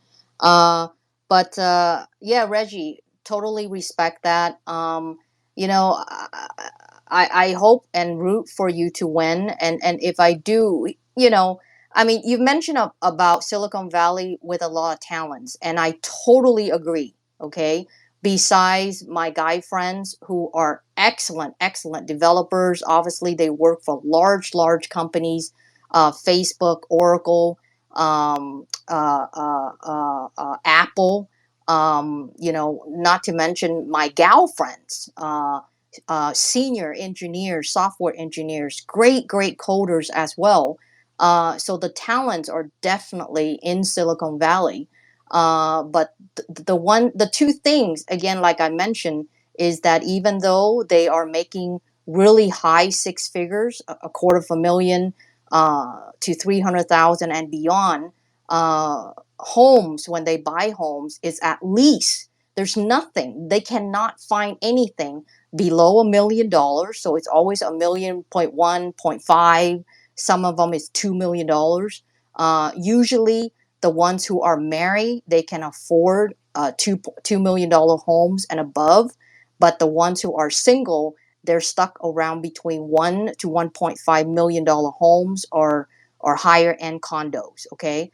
My thought would, I mean, I am considering moving up there too, or getting a second home. So yes, I do love Silicon Valley, but the drawback again is that it's got to be more fair.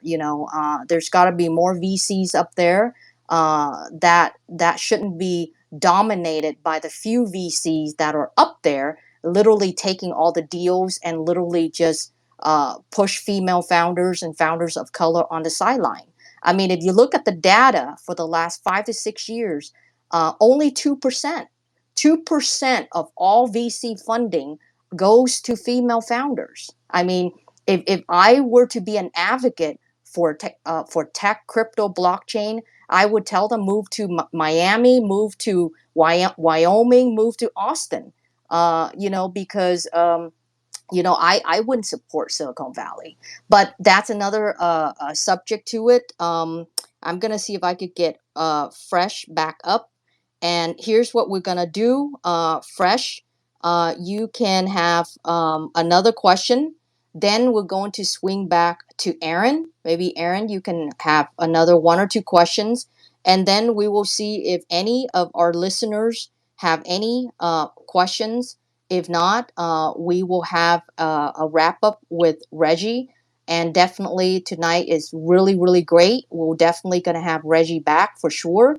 So, Fresh, if you can unmute your mic and go ahead and ask your question, and then we'll go from there. So actually, Okay, real Aaron, quick, go ahead. I was going to, on Tim's behalf, he had a question. Since he can't be here, he's in the middle of nowhere with no service. And you touched on this a little bit. But when it comes to other politicians who don't really understand crypto, what are some strategies we can implement to educate them so they aren't so afraid, and to maybe enlighten them a little bit more?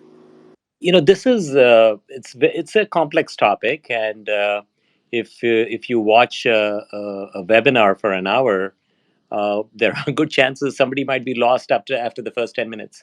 So I think it needs to be a little curriculum that we need to create. It's like Crypto 101, and then go take them through the steps of educating. In fact, I have actually sat through this sort of training maybe like 2 years back. That one of my buddies was he's a big into crypto, and he was trying to get everybody to see it from his own standpoint a couple of years back, and I sat through listening to what he had to say, right?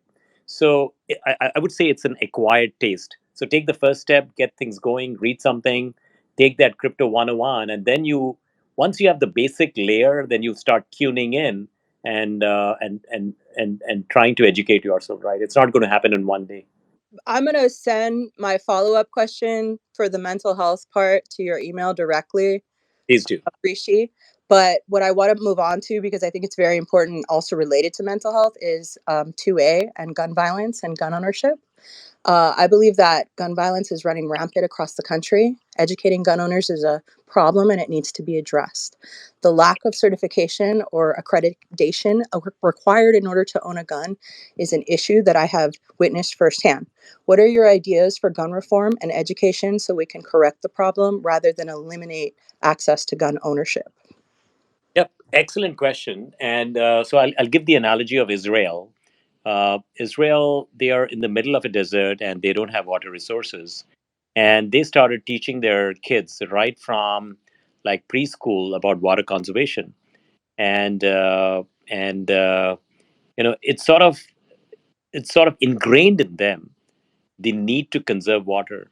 Every child, when they grow up, because this is what they have learned, it's part of who they are and what they do.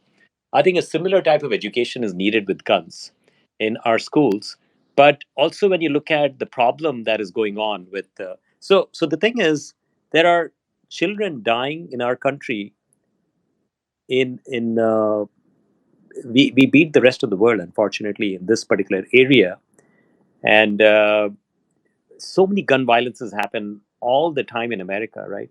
It's a problem, and to some extent, it's a political problem, right? Because we have one party that says, I'm going to take away your guns, and the other party says, not over my dead body, right? So I think we need to have a meeting of minds and heart for us to figure out, how we are going to converge and find solutions. We need real solutions. We are not the blue states, we are not the red states, we are the United States. We need to come together to find a problem. And so what I see, and this other analogy I would like to give in terms of finding solutions, if you look at the auto industry, in the Model T, even the Model T was having accidents when Henry Ford invented the Model T, and there were fatalities happening. And then eventually the regulations stepped in, and they said that you cannot drive without a seatbelt. And the automobile companies complained about it, because now they would increase their cost, but they had to do it. And then they saw the data that the fatalities went down. And then they said, oh, this was good. What about steering wheel airbags? Because there is head crashes, chest crashes. Let's figure out, how we can put steering wheel airbags. The fatalities dropped. So slow and gradually now we have airbags on the left, on the right, front, back, center, everywhere, and the fatalities keep dropping, right? So this is what we need to do with gun legislation. We need to figure out, how to address these types of the change of behavior, the change of culture, but also simple legislations which would help make it safer. Now, it is not going to be simple. It's not going to be simple because this is something that has been talked about for so long, and every time an incident happens, we say thoughts and prayers, right? We say that, and it's become like it's almost like mockery because people put it on Facebook. I'm sick and tired of this thoughts and prayers. We need to do something about it, right? So it's a complex problem, but the bottom line still remains that the number of violences we have in America far exceeds many parts of the world, and we have to step up and do something about it. Yeah, no, that was excellent. I appreciate that. When I follow up with my email to you in regards to the mental health, I will follow up with some ideas for some policy that I think, because I am actually pro 2A, And I think that it just needs to be addressed with education. And you seem to be very pro education. And I really like that you have a center geared towards STEM for girls and all of that. Like I said, I saw your website and it was great. Jenny, thank you so much for being such a great host. Aaron, you fucking rock. Excuse my language. You're amazing. You do so much good for the community. So thank you to everyone. And thank you for letting me come up to speak. Everybody have a great night. Thank you, Great. Fresh. You had some great questions there. Thank you so much for being a part of tonight. We have Hey, a new speaker, Aaron. So it would be Viking Rocket. Go ahead, Viking Rocket. Unmute your mic and ask Reggie your question. And I just want to say real thank you, quick, Jenny. I was hoping Viking that you would come up. It's good to see you here. Hey, Aaron. Hey, Rich. Some great points and some great items. I like the part of an education and definitely on the items of guns as well. And my question to you would be, I definitely agree that there definitely needs to be something improved in terms of the gun violence. And then I think it's a position that if you would have spoken to me probably 15 years earlier until I drove through the Arizona desert at about 3 o'clock in the morning and saw homes that were about 2 miles apart, I think I never understood the idea of having the need for guns. But then when I saw those houses about 2 miles apart, I said, oh my God, somebody breaks in there and whoever's at home alone with the kids or something. So then I go, what the hell do they do? Right. So my question to you is the following, right? With the rise of violence in the cities recently, right? I think we see people joking about San Francisco, about New York, about Chicago, and whatnot, right? So definitely, I think there's something that needs to be done in terms of the restrictions and on guns and everything. And I think this is where everybody butts heads together, right? So what you have on one hand is that, like you said, we're the United States of America. You have on one hand the people that say over my dead body, which in a way makes sense because you have criminals running rampant. And lately, I don't know what the hell happened. It seems that they've been given a blank pass, right? So if you look at New York City, you look at Chicago, you look at Baltimore, you look at LA, you look at now San Francisco. Actually, 10 years ago, you could not scrape me off the street of San Francisco. I went to San Francisco last year. I could not wait to get back to my hotel. I did not want to spend 5 minutes outside, right? So it's a little bit sad. So when we face that sad reality, so my question to you is, as a guy which is very well spoken and very, very smart, so what do you see as a way of truly sending a clear message to the rampant crime mayors that are essentially not doing their duty? If you look at Portland, if you look at all these cities, they've essentially fell off the cliff. So that would be my question to you: is to say, how do you address that, and how do you address public safety and essentially criminals not feeling essentially that they're going to get a slap on the wrist and they could get away and do whatever they want, which is exactly terrorizing people, which could potentially, I think, if people felt safer and essentially criminals were being addressed and not in such a rampant fashion, and also the proliferation of illegal weapons as well, I think definitely the people on the other side might be much more open to potentially listening to whatever restrictions that would want to be put on weapons. So I wanted to get your thoughts on that. So particularly regarding the rampant crime and the expansion of crime in the largest cities and the kind of slack rules and relaxation that's going on about that. Great question, actually. I really like this. So, I would like to start by talking about Eric Adams, the guy who became the new mayor of New York City. And his number one agenda was crime. He's Uh, not yet mayor. He's just the Democrat candidate. well, yeah, I mean, yeah, you're right. So essentially, when you look at his story, crime has become a big problem. In fact, Biden, just a couple of days back, typically it doesn't show up on the national thing with crime, but based on how you just summarize the situation, Mr. Viking, it seems like it is definitely a big issue of concern. So my record in the city of Saratoga, uh, we dropped burglaries by 47%, which is more than any other Silicon Valley city. There is crime happening here. And when I visit my friends in Michigan, they're like, what are you talking about? We leave our doors open. And there is significant activity happening here. So when I go to the AMC Mercado Theater, if you're from Silicon Valley, you probably know what I'm talking about. We leave our windows rolled down in the cars because what they do is they break those cars. Even if you have nothing within eyesight, they will still try to see what they can find in there, So this is really bad. And Silicon Valley, I moved here in 2000. It was never like this. So crime is beginning to be a big problem. What I have done as a council member, when I started talking about dropping burglaries, I was told by my city council colleagues that, well, you'll drop the real estate price of Saratoga if you start talking about crime. I don't agree with that. It's like, hey, we have a problem. People are breaking into homes. People were breaking into homes in the middle of the night while we were sleeping. And the burglaries kept going up and up. We went from 59 burglaries in 2012 to 130 burglaries. And that's when I jumped into action. And we dropped, the burglaries dropped to 69, and they are still at that level. And what we did was we organized the neighborhoods, neighborhood watch programs. We actually rolled out cameras at the ingress egress points of neighborhoods. We also took that video data. I had buddies who wrote code and put that data on the AWS cloud. We did all that stuff and also protecting that data, making sure only few people have access. Anyway, it takes crime is a significant issue because when something like this happens, people are not able to sleep for 6 to 9 months in their own home, and we need to fix that. So the problem now is all this talk about defunding the police, and I don't agree with that. It's like people say, Rishi, will you defund the police, and I'm like, why? What problem are you trying to solve? What happens when you defund the police, right? So yes, we have had some problems with the police, and there are always bad apples, and we have to figure out a way to address them. So one of the things I talk about is when there is an issue like going back to the case of the Vietnamese woman who was standing with a potato peeler and who was actually shot down by the police because he thought the potato peeler was a weapon.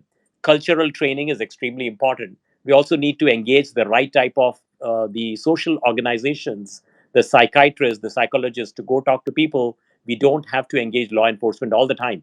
But I'm digressing because how do we fix the current challenges in America with crime? And it's a tough call. I think the problem has gone out of hand a little bit, and especially in New York City, when you reduced your spend by $1 billion, this is the problem we are going to see, and this is the reason why Eric is clearly going to win this race by November, right? When the election happens or whenever it happens.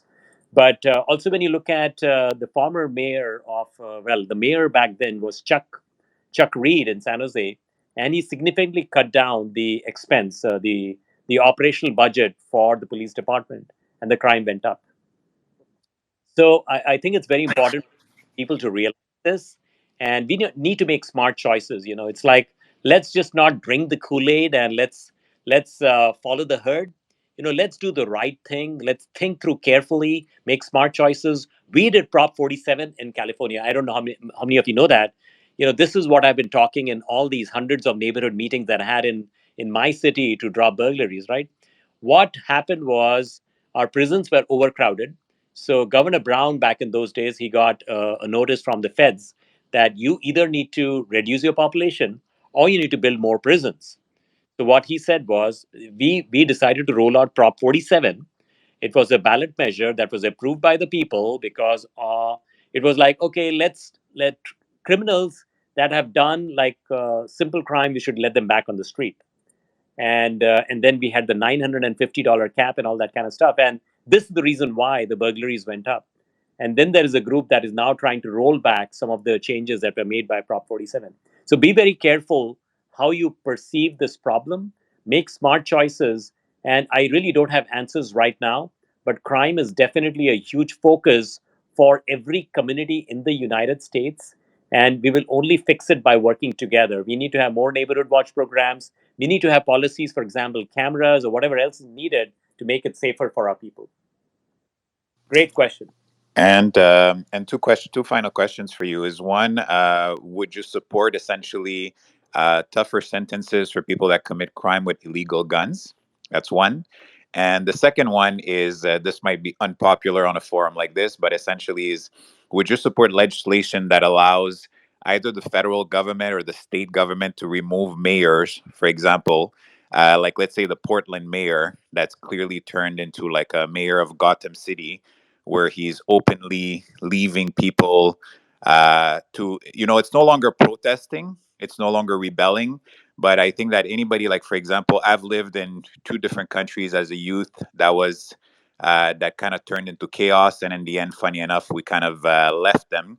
And I would say that coming to North America, when we found the safety and the thing, and when you've lived in places that essentially that used to be normal, and then you saw the slow decline into chaos, and then those two places I've actually never recovered, and about 15 years later. So it's impressive to see this decline now in the US, and everybody's kind of standing by and, kind of like kumbaya. And you have no idea where this rabbit hole leads to, essentially, if you let this, right? So you take a Portland mayor that's literally letting people run amok, destroy. So a lot of people, what they fail to completely see is all those people that live there, right? It's really nice that you want to make a political statement, but when you have people terrorizing a city, so you're trying to say, are there families that live there? Is there like a mom, a dad, a young woman, an employee, like a kid, a teenager, a student, or whatever? And you literally have people like attacking like officers, federal thing, and whatever. So you say, from an education perspective, so what are you teaching people, right? You're not peacefully protesting. You could peacefully protest as long as you want, right? You could sit in the middle of the street and block traffic. You could do whatever you want, right? But to essentially open, aid and abet essentially people committing that level of crime, and then you have this mayor that's still the mayor of Portland, and kind of like the same thing with, I think her first name is, the other mayor there in Seattle, to kind of had that level of chaos, and to, in a way, to look at this, whether it's at the state level or the federal level, that you have an inability to remove that person and to watch a city descend into chaos. So my second question, so it's a long way to go about it. So the one was on tougher sentences on people that commit crime with illegal guns, and the second one is essentially about the ability of either the federal government, that should a mayor start having a city that's completely descending into chaos, to facilitate the ability of that federal government or somebody at a level to essentially remove that mayor, if definitely the mayor is in derelict of duty. So part A is yes. Part B is I would still let it rest upon the people. We have a recall process, and I don't believe the Fed should be imposing themselves at a local level. And I would still like the people to take action. If there is so much anarchy, take control, initiate a recall or whatever else. But let the people decide what they want to do, right? I agree. I totally agree at the people at the local level. I'm just trying to see in terms of emergency measures, right? So when something is happening, is that, anyways, it's not necessarily something we solve. It's probably maybe food for thought, right? It's Yep. kind of like when you see that a mayor is literally letting their, and De Blasio to some extent is he's a little bit of a cleverer cat, right? But in a way, it's a little bit of the same thing, right? You have rapes are up in New York City, murders are up, like the percentage is just mind-boggling, right? And you have someone like that that lets a city descend into that level of chaos, and immediately, let's say the citizens, right? Even if they wanted to organize a recall, those processes take a long time. If you have something, so. Anyways, it's just food for thought. That as is something that I've found that you made a lot of very, very good points, and if ever you should make it there, I definitely think it's something that should be looked into, because I think it's very unfair to taxpayers, to young girls, to young women, to people, to essentially have rape numbers going up like an enormous number, muggings, for example, beatings. We've all seen what's going on in New York City, right? And Yep. to essentially just kind of have a mayor that, I don't know what his ideology is, but to just be sitting on his hands, like, there's things that you could do politics or policy in one way, but to kind of be sitting in your hands when you actually have real people that are being damaged, that are being abused, and that are being, like you said, burglaries, thefts, rapes, muggings, beatings, like things that are brutal in New York City. And this guy, he's just going around and joking around and smiling, right? So that's it. That's the other one that would be a good food for thought. You had great points, and hopefully that you could bring this point. And I think you have a good background as well, and I think that would be very helpful at a federal level.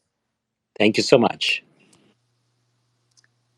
Thank you, Viking. Thank you, Jenny, for giving me the time. Very y- appreciated. you're Viking. welcome. Right? Reggie, we're gonna extend a little bit more. Hopefully, you're okay because I received one or two questions via DMs. So And then let me read one. I think there's two. And then back to Aaron if he has any last minute, and then Yeah, back to you, Reggie, and then we'll wrap up tonight. and I was Is just going to that say a quick thing. I only sure? have three questions left. That might sound like a lot, but only one of them is going to be sort of a layered technical question. The other two are going to be much more lighthearted. And so thank you again, Rishi, for taking the time to talk to us. And back to you, Jenny. Gotcha. All right, Reggie. So this one is from Zach via DM. Um, okay, let me read it. Jenny and Reggie.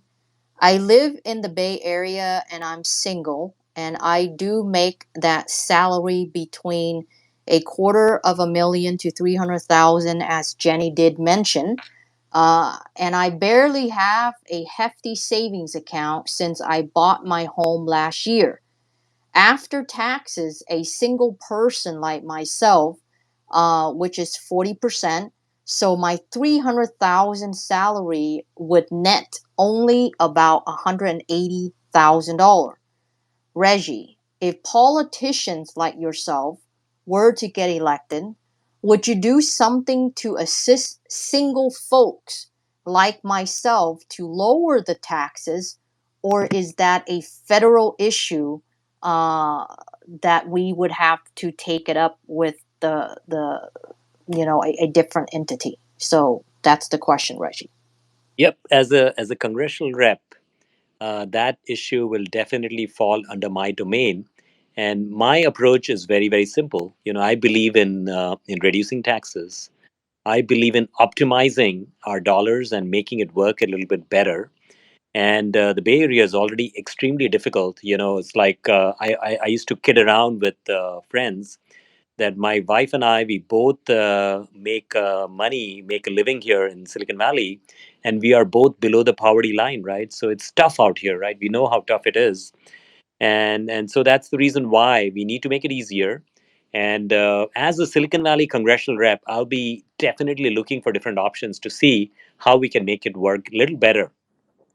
This is a very affluent area. It's a very expensive area, and it's impacting the quality of life because what 80% of our money goes into the mortgage, which is like it's like how would you enjoy a good quality of life with your children as they are growing up and going to school and all that stuff, right? So anyway, it's a important problem, and I currently don't have a policy on this yet, but as you can see, my track record over the last 6.5 years on the San Diego City Council, I've been against frivolous expenditures. They wanted to do a road tax. I was the only council member that said, no, I'm not interested in a road tax. Let's figure out how we can optimize our city dollars. So, anyway, we'll explore different options on that. Awesome. All right, my final second question from the DM uh, is from Lena, and her question is, Jenny, I have a question for Reggie about cryptocurrency. If he were to have coffee with a good friend of his, and the friend has $20,000 to invest, would Reggie send the friend into traditional finance like stocks and bonds, or would he send the friend to cryptocurrency like Bitcoin and Ether? So before Reggie answer, I wanted to disclose that none of what we're saying tonight, not myself, not Aaron, not Reggie, not anybody, is a form of financial investment advice. We're just having a conversation, sharing thoughts and ideas, and for investment, please kindly do your own research. And if you have an investment advisor, please seek investment advice with your investment advisor. So back to Reggie. Go ahead with that question. So, my question would be, how aggressive do you want to be? If the answer is very aggressive, I would say go and look at different crypto options. If they will say, no, I don't want to be extremely aggressive, I just want to make sure that I'm able to preserve some of this money and do the right thing, then you'll probably need to invest in some traditional stocks and then also crypto, right? So perhaps even mutual funds, right? It really depends on the state of mind of the investor, but I would highly recommend exploring crypto. and then also try to time the market, because we can see how Bitcoin is currently what, 33,000, and it's sort of like swinging a little bit. And I would suggest that just wait and see if you can time the market too, or maybe it's like you load your truck, and then when you see it drop, back it up and then load it again, right? Something like that. Awesome. And I just got a new question from the Montana Musketeer. It's actually a great question, Reggie. Um, Before I ask the Musketeer's question, Lena also asked me the question: what would I send the friend to? Obviously, those who do know me, I came from traditional finance, but I left traditional finance. So again, Reggie gave a great response. If I were to advise that friend, I would send that friend directly to cryptocurrency. Again, they could spread it out between Bitcoin. I'm not into Ethereum. Definitely Dogecoin. Maybe one of those two is not investment advice, but no, I would not send my friend to traditional finance. So, but again, it's higher risk, but no risk, no reward. So the question for the Montana Musketeer, Reggie, his question is, and it's great. Could you ask Reggie if he is elected, can I, which is him, pay my taxes with cryptocurrency? Why not? Of course. Do you think it's going to pass, Reggie? Well, that's the thing, right? It's a big mess right now. We actually talked about we need to have a crypto focused regulatory agency, and the Crypto Exchange Commission, and we need to roll out policies that will help ensure we have clarity on this topic. Yes, at that point it will happen.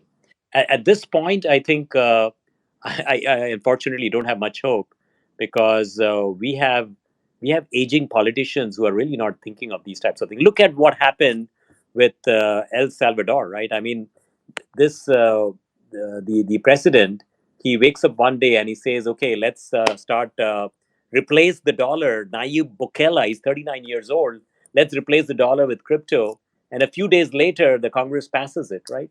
So will something like this happen in this country? Probably not. So anyway, I think we need to push our elected leaders to do something, and it comes from a proper framework of a regulatory stance with respect to, well, I think step back. What is more important for us to understand is that crypto is the future.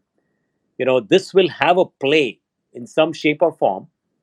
This is kind of like the dot-com boom that we are all witnessing, that we are going through, and it's the wild west. Everybody can grab turf and they can do what they want, but at the end of the road there is a future which will be a lot more stable, and it will happen because of regulatory agency that will step in and say this is the path we're going to take. It's very important for us to define that. Aaron, go ahead and ask I think your three question. Yeah. Okay. So, yeah, like I said, the first one is going to be the technical one. The other two are much more lighthearted. So, it's going to be a little bit layered here. So, basically, a lot of people are looking at cryptocurrency not necessarily for the use case of each individual crypto.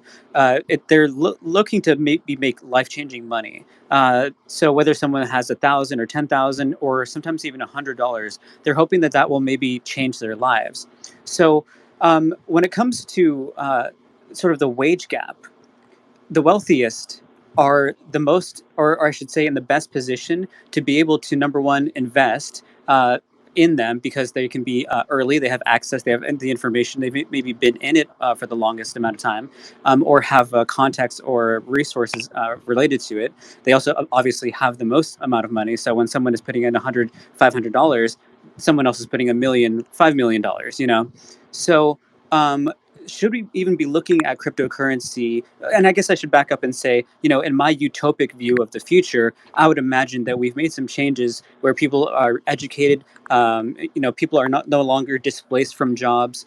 People are able to make maybe not even just a living wage, but like almost a luxurious wage. I'd really like to see people doing well. However, we're not there yet. And so my question is, if the wealthy are in the best position to take advantage of cryptocurrency and make the most money, does cryptocurrency really solve any problems in terms of wage gap? Very, very good question, actually. So my take is that it's all about education. Education rocks. So whether somebody is very poor or super rich, if you educate yourself, you can make the right choices. And somebody who has the money, they have a room for error where they can invest, and some of it go haywire. But what they say is money gets makes more money, right? Something like that. But just because somebody is poor doesn't mean that they cannot make smart choice. But the problem is when you make choices that are not based upon education, things are going to fall flat, right? So I'll keep repeating this, that everybody has the opportunity to play ball here and make it out like a bandit. You just have to educate yourself. That is extremely important. Speculative investment, we had Jenny talking about it. Please do not do speculative investment. Walk into like this buddy of mine. I don't know, how many bitcoins he has, but he has gone through. He's the encyclopedia of crypto. He understands this in and out, and on that fundamental basis, he's making his investment. So what I would suggest to everybody is there is money to be made for everyone. You can turn this into a rags to riches story, but please educate yourself. Please read up as much as you can, attend classes, go to seminars, do whatever, go to conferences, educate yourself for the next year, and perhaps start dabbling into it. That's be a little prudent in terms of how you want to approach this. There is money to be made for sure. Awesome, awesome. And so then my next question, just slightly political. Um, who are some politicians in office or seeking positions that you believe have good intentions, maybe some that you admire or are doing great work, and or maybe some that have had an impact on you and how you run your campaign? And there are two names that come to mind right off the bat, which is Mahatma Gandhi and Martin Luther King. And both were sort of activists. They were willing to take a blow, but they would stand fearlessly, which is what I've actually done in the city of Saratoga. I've gone against swimming upstream, challenging the establishment, just doing the right thing, and calling a spade sometimes, right? Just don't follow the herd. We don't have to play goody goody with each other. We just have to be there to solve the problems of the people. And Rishi doesn't get along, but really, we got reelected with the most votes in 64 years of Saratoga. So be fearless, which is what these two leaders have done. They were very fearless, and once they came up with a mission, they would stick to it. For 4.5 years I've been fighting this battle with San Jose Water Company because their water rates have gone a little too over the roof, right? And somebody needs to step up and do it. And that so as an activist, they Martin Luther King and Mahatma Gandhi, they were activists, and they always stepped up to do the right thing, which is what I seek to do. So my inspiration, they are completely my source. That's awesome. And so then to touch back a little bit, so is there anyone currently in office or running that you maybe would even want us to take a look at and to support? Well, you should consider supporting my run. Oh, It's well, of like course, yes. we are seeking to bring fearless integrity in American politics. A change of culture needs to happen by us taking the first step. And so, for example, look at politicians who do not accept PAC money, who do not accept special interest group money. These are the types of politicians we should support because we need this change of culture in America. Awesome, awesome. Okay, and so I do have one last question. It's a fun one, but so I just want to double check if anyone else has any questions before I ask it. Viking, Jenny, anybody? Nope, you're good, Aaron. Go for it. Nope, Okay, I'm good. okay. So, this does not even have to be political or related to crypto, but are there just any technologies, anything that you're seeing happening in Silicon Valley that you think is interesting, that maybe blows your mind, that you would like to talk or share about? Because, like I said before, this is a room full of nerds, and so whatever might excite you would probably excite us. Yes, so I think definitely blockchain has far reaching impact with respect to applications that could be churned out and in creating efficiencies within our economies and within our communities, right? So blockchain is definitely up there. but also the whole autonomous, the automation that is currently happening. Whether it's like the food robotics, the food industry, and autonomous cars, and on the basis of AI ML engines, that is going to change our world completely. And people say jobs will be gone, but jobs are never gone. You see the automation that happened with the steam age, or whatever they used to call it. And we look at the dot-com boom. We have uh, the e-commerce that happened. There is still a place for all of us. There will be more and more jobs created with respect to this, and that's the tremendous opportunity. In fact, for America, we should focus on these two areas. And there are so many startups that are actually focused on this, the autonomous nature. There are car companies popping up. So anyway, and then the third part is, I believe, social media. I think screen time has really gone up, and we have to look at this as an opportunity to reset it, change it back, and we need to become, the the the social nature of our well-being depends not on screen time but upon interaction. And social media, has it become an evil? How should we morph social media? I think that's the next opportunity that is playing out for us in terms of how we are going to readjust social media, not monetizing people, not monetizing their privacy, but looking at it in a different approach. And I think that's something that nobody is looking at it yet, but it's probably happening in a startup somewhere right now in Silicon Valley.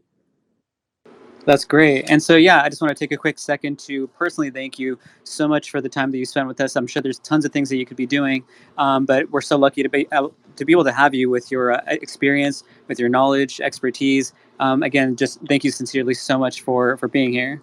Actually, Aaron, there's two more questions, and I Oh, guess there are.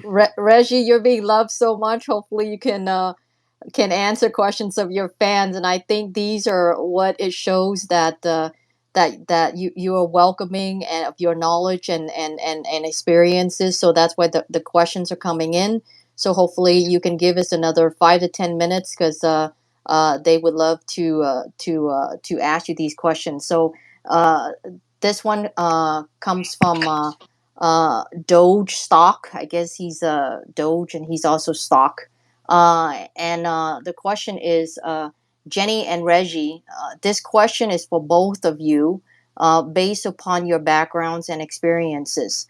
I also live in Silicon Valley and it's a love hate situation.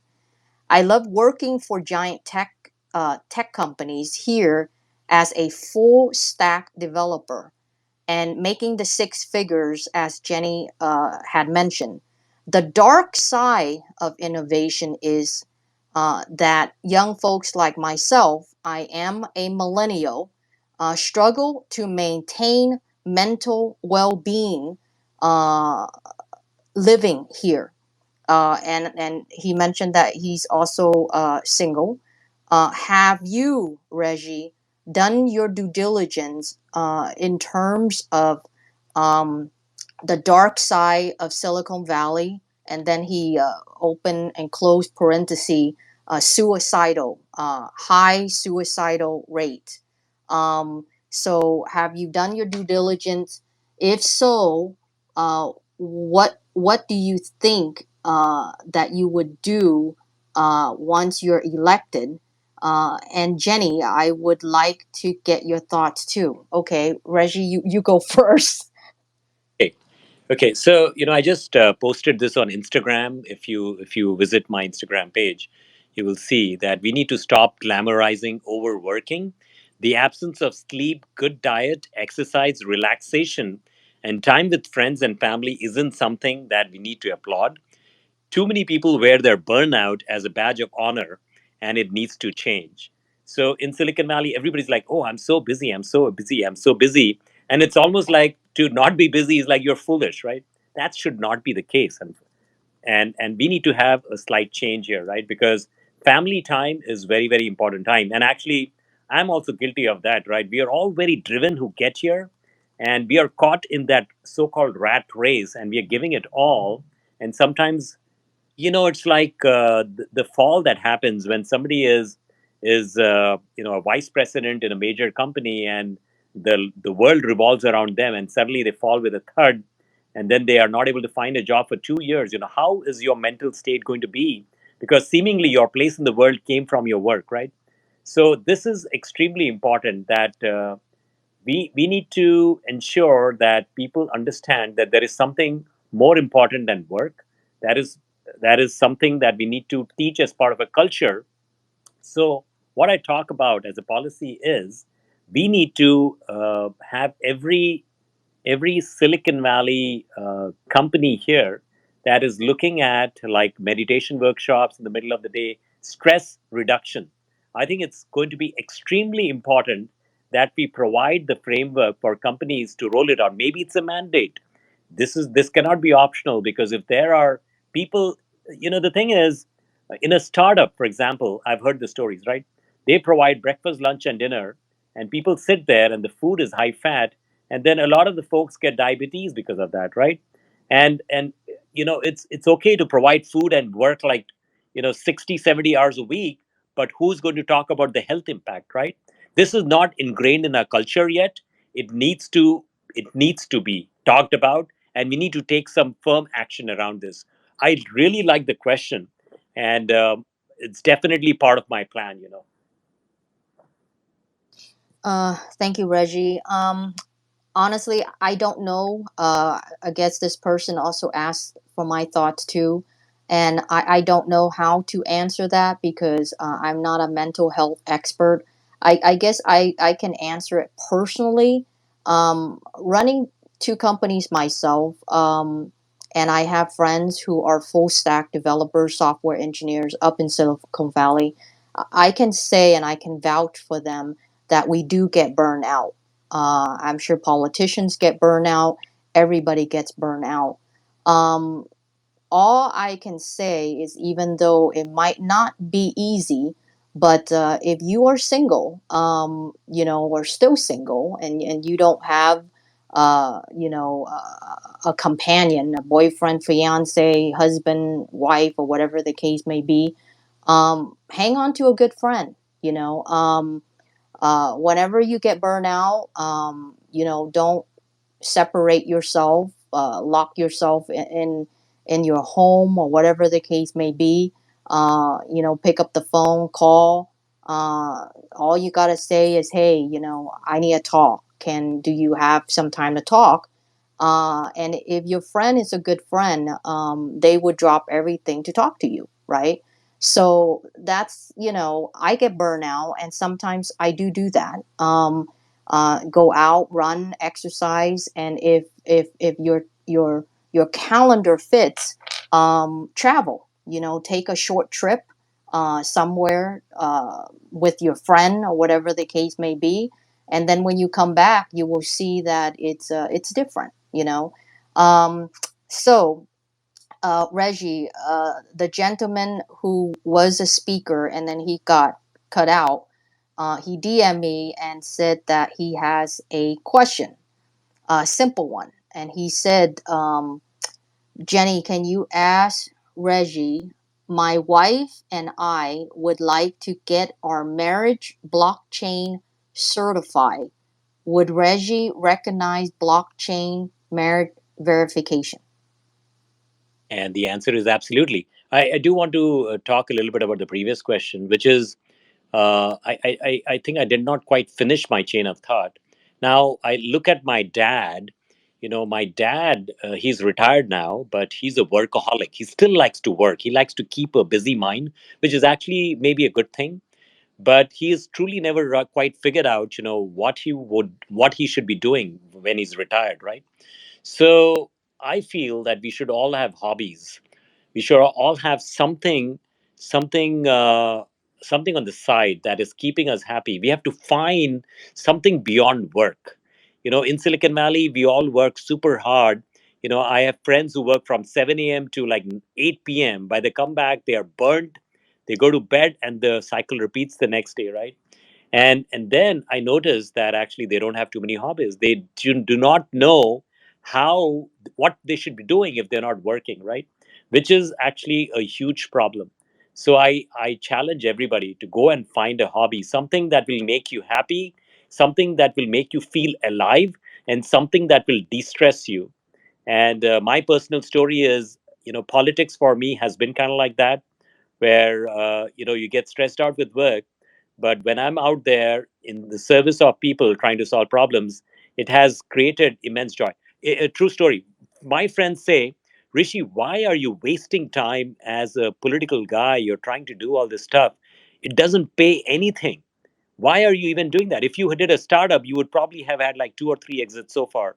And I tell them, very simply, I'm chasing joy, because when I'm out there in giving to the world and trying to be of help, it's making me a very, very happy person. And perhaps I'm doing it for my own personal joy, satisfaction, health, or whatever. It's important that we all discover that something that will keep us excited in life. Awesome. Thank you so much, Reggie.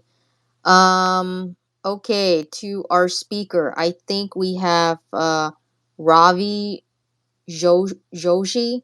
Do you have a question for Reggie? We're gonna try to wrap things up within the next 10 minutes here. Yeah, thank you. Hi, Rishi. Greetings from India. Hi, Jenny. Thanks for Hi. arranging this. Hi. Uh, as I have one question in terms of if you look at the situation in India regarding the blockchain.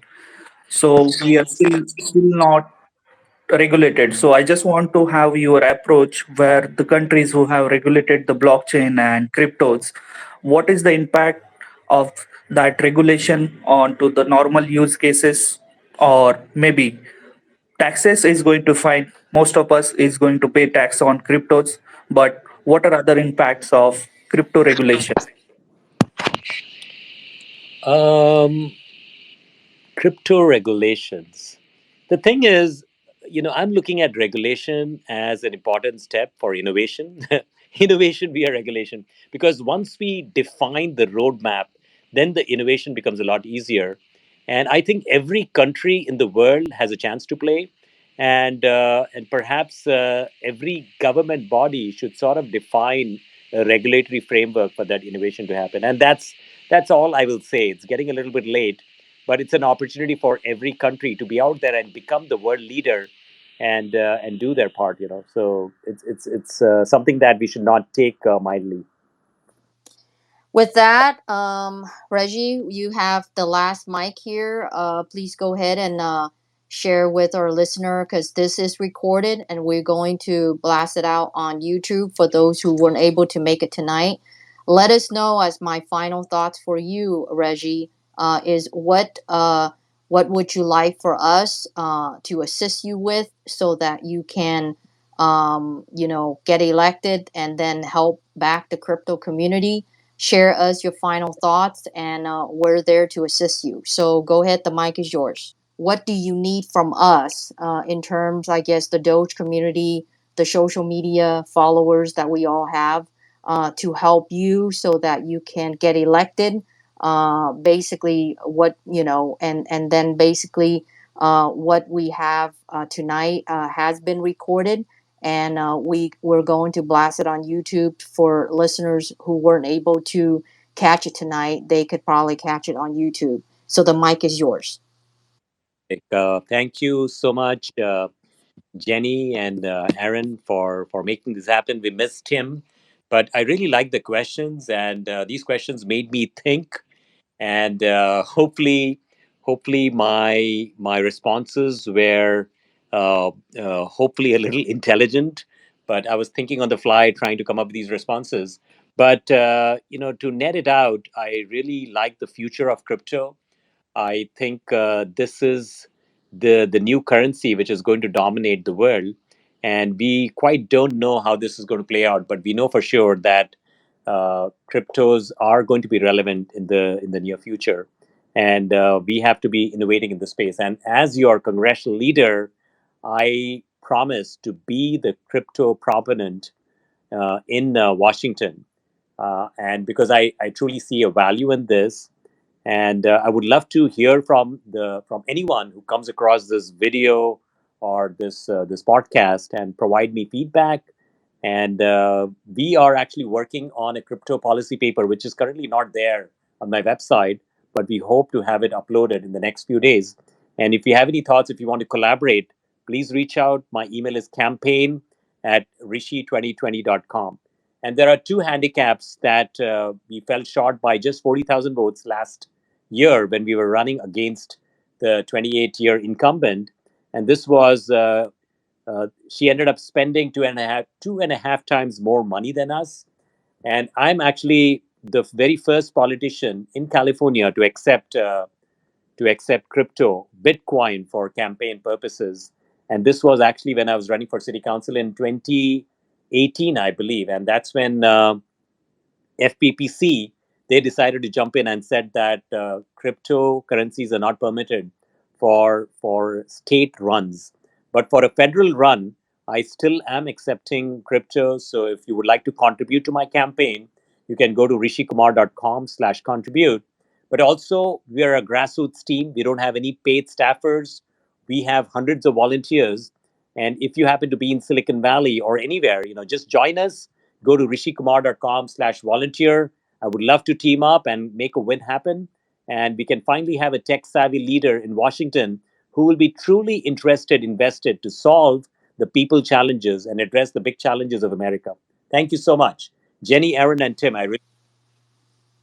Thank you so much, Reggie. Go ahead, Aaron. Let's conclude. Thank you, everybody. Yeah, thank you again, Rishi. Like I said before, super appreciated. And I just want you to really know that, we're definitely here for you. I'm sure you've got tons of resources and people to help you out. But if there's ever anything that you need, feel free. This army is just growing day by day.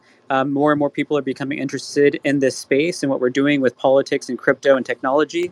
And so, honestly, anytime if you get, even if it's a crazy idea, feel free to reach out. We're there for you. We'll help you. Fantastic. Thank you again, Jenny, Aaron, and all the folks who joined us, made it an interactive dialogue. And this was actually the longest, long form conversation I had, but it was very good. Thank you so much.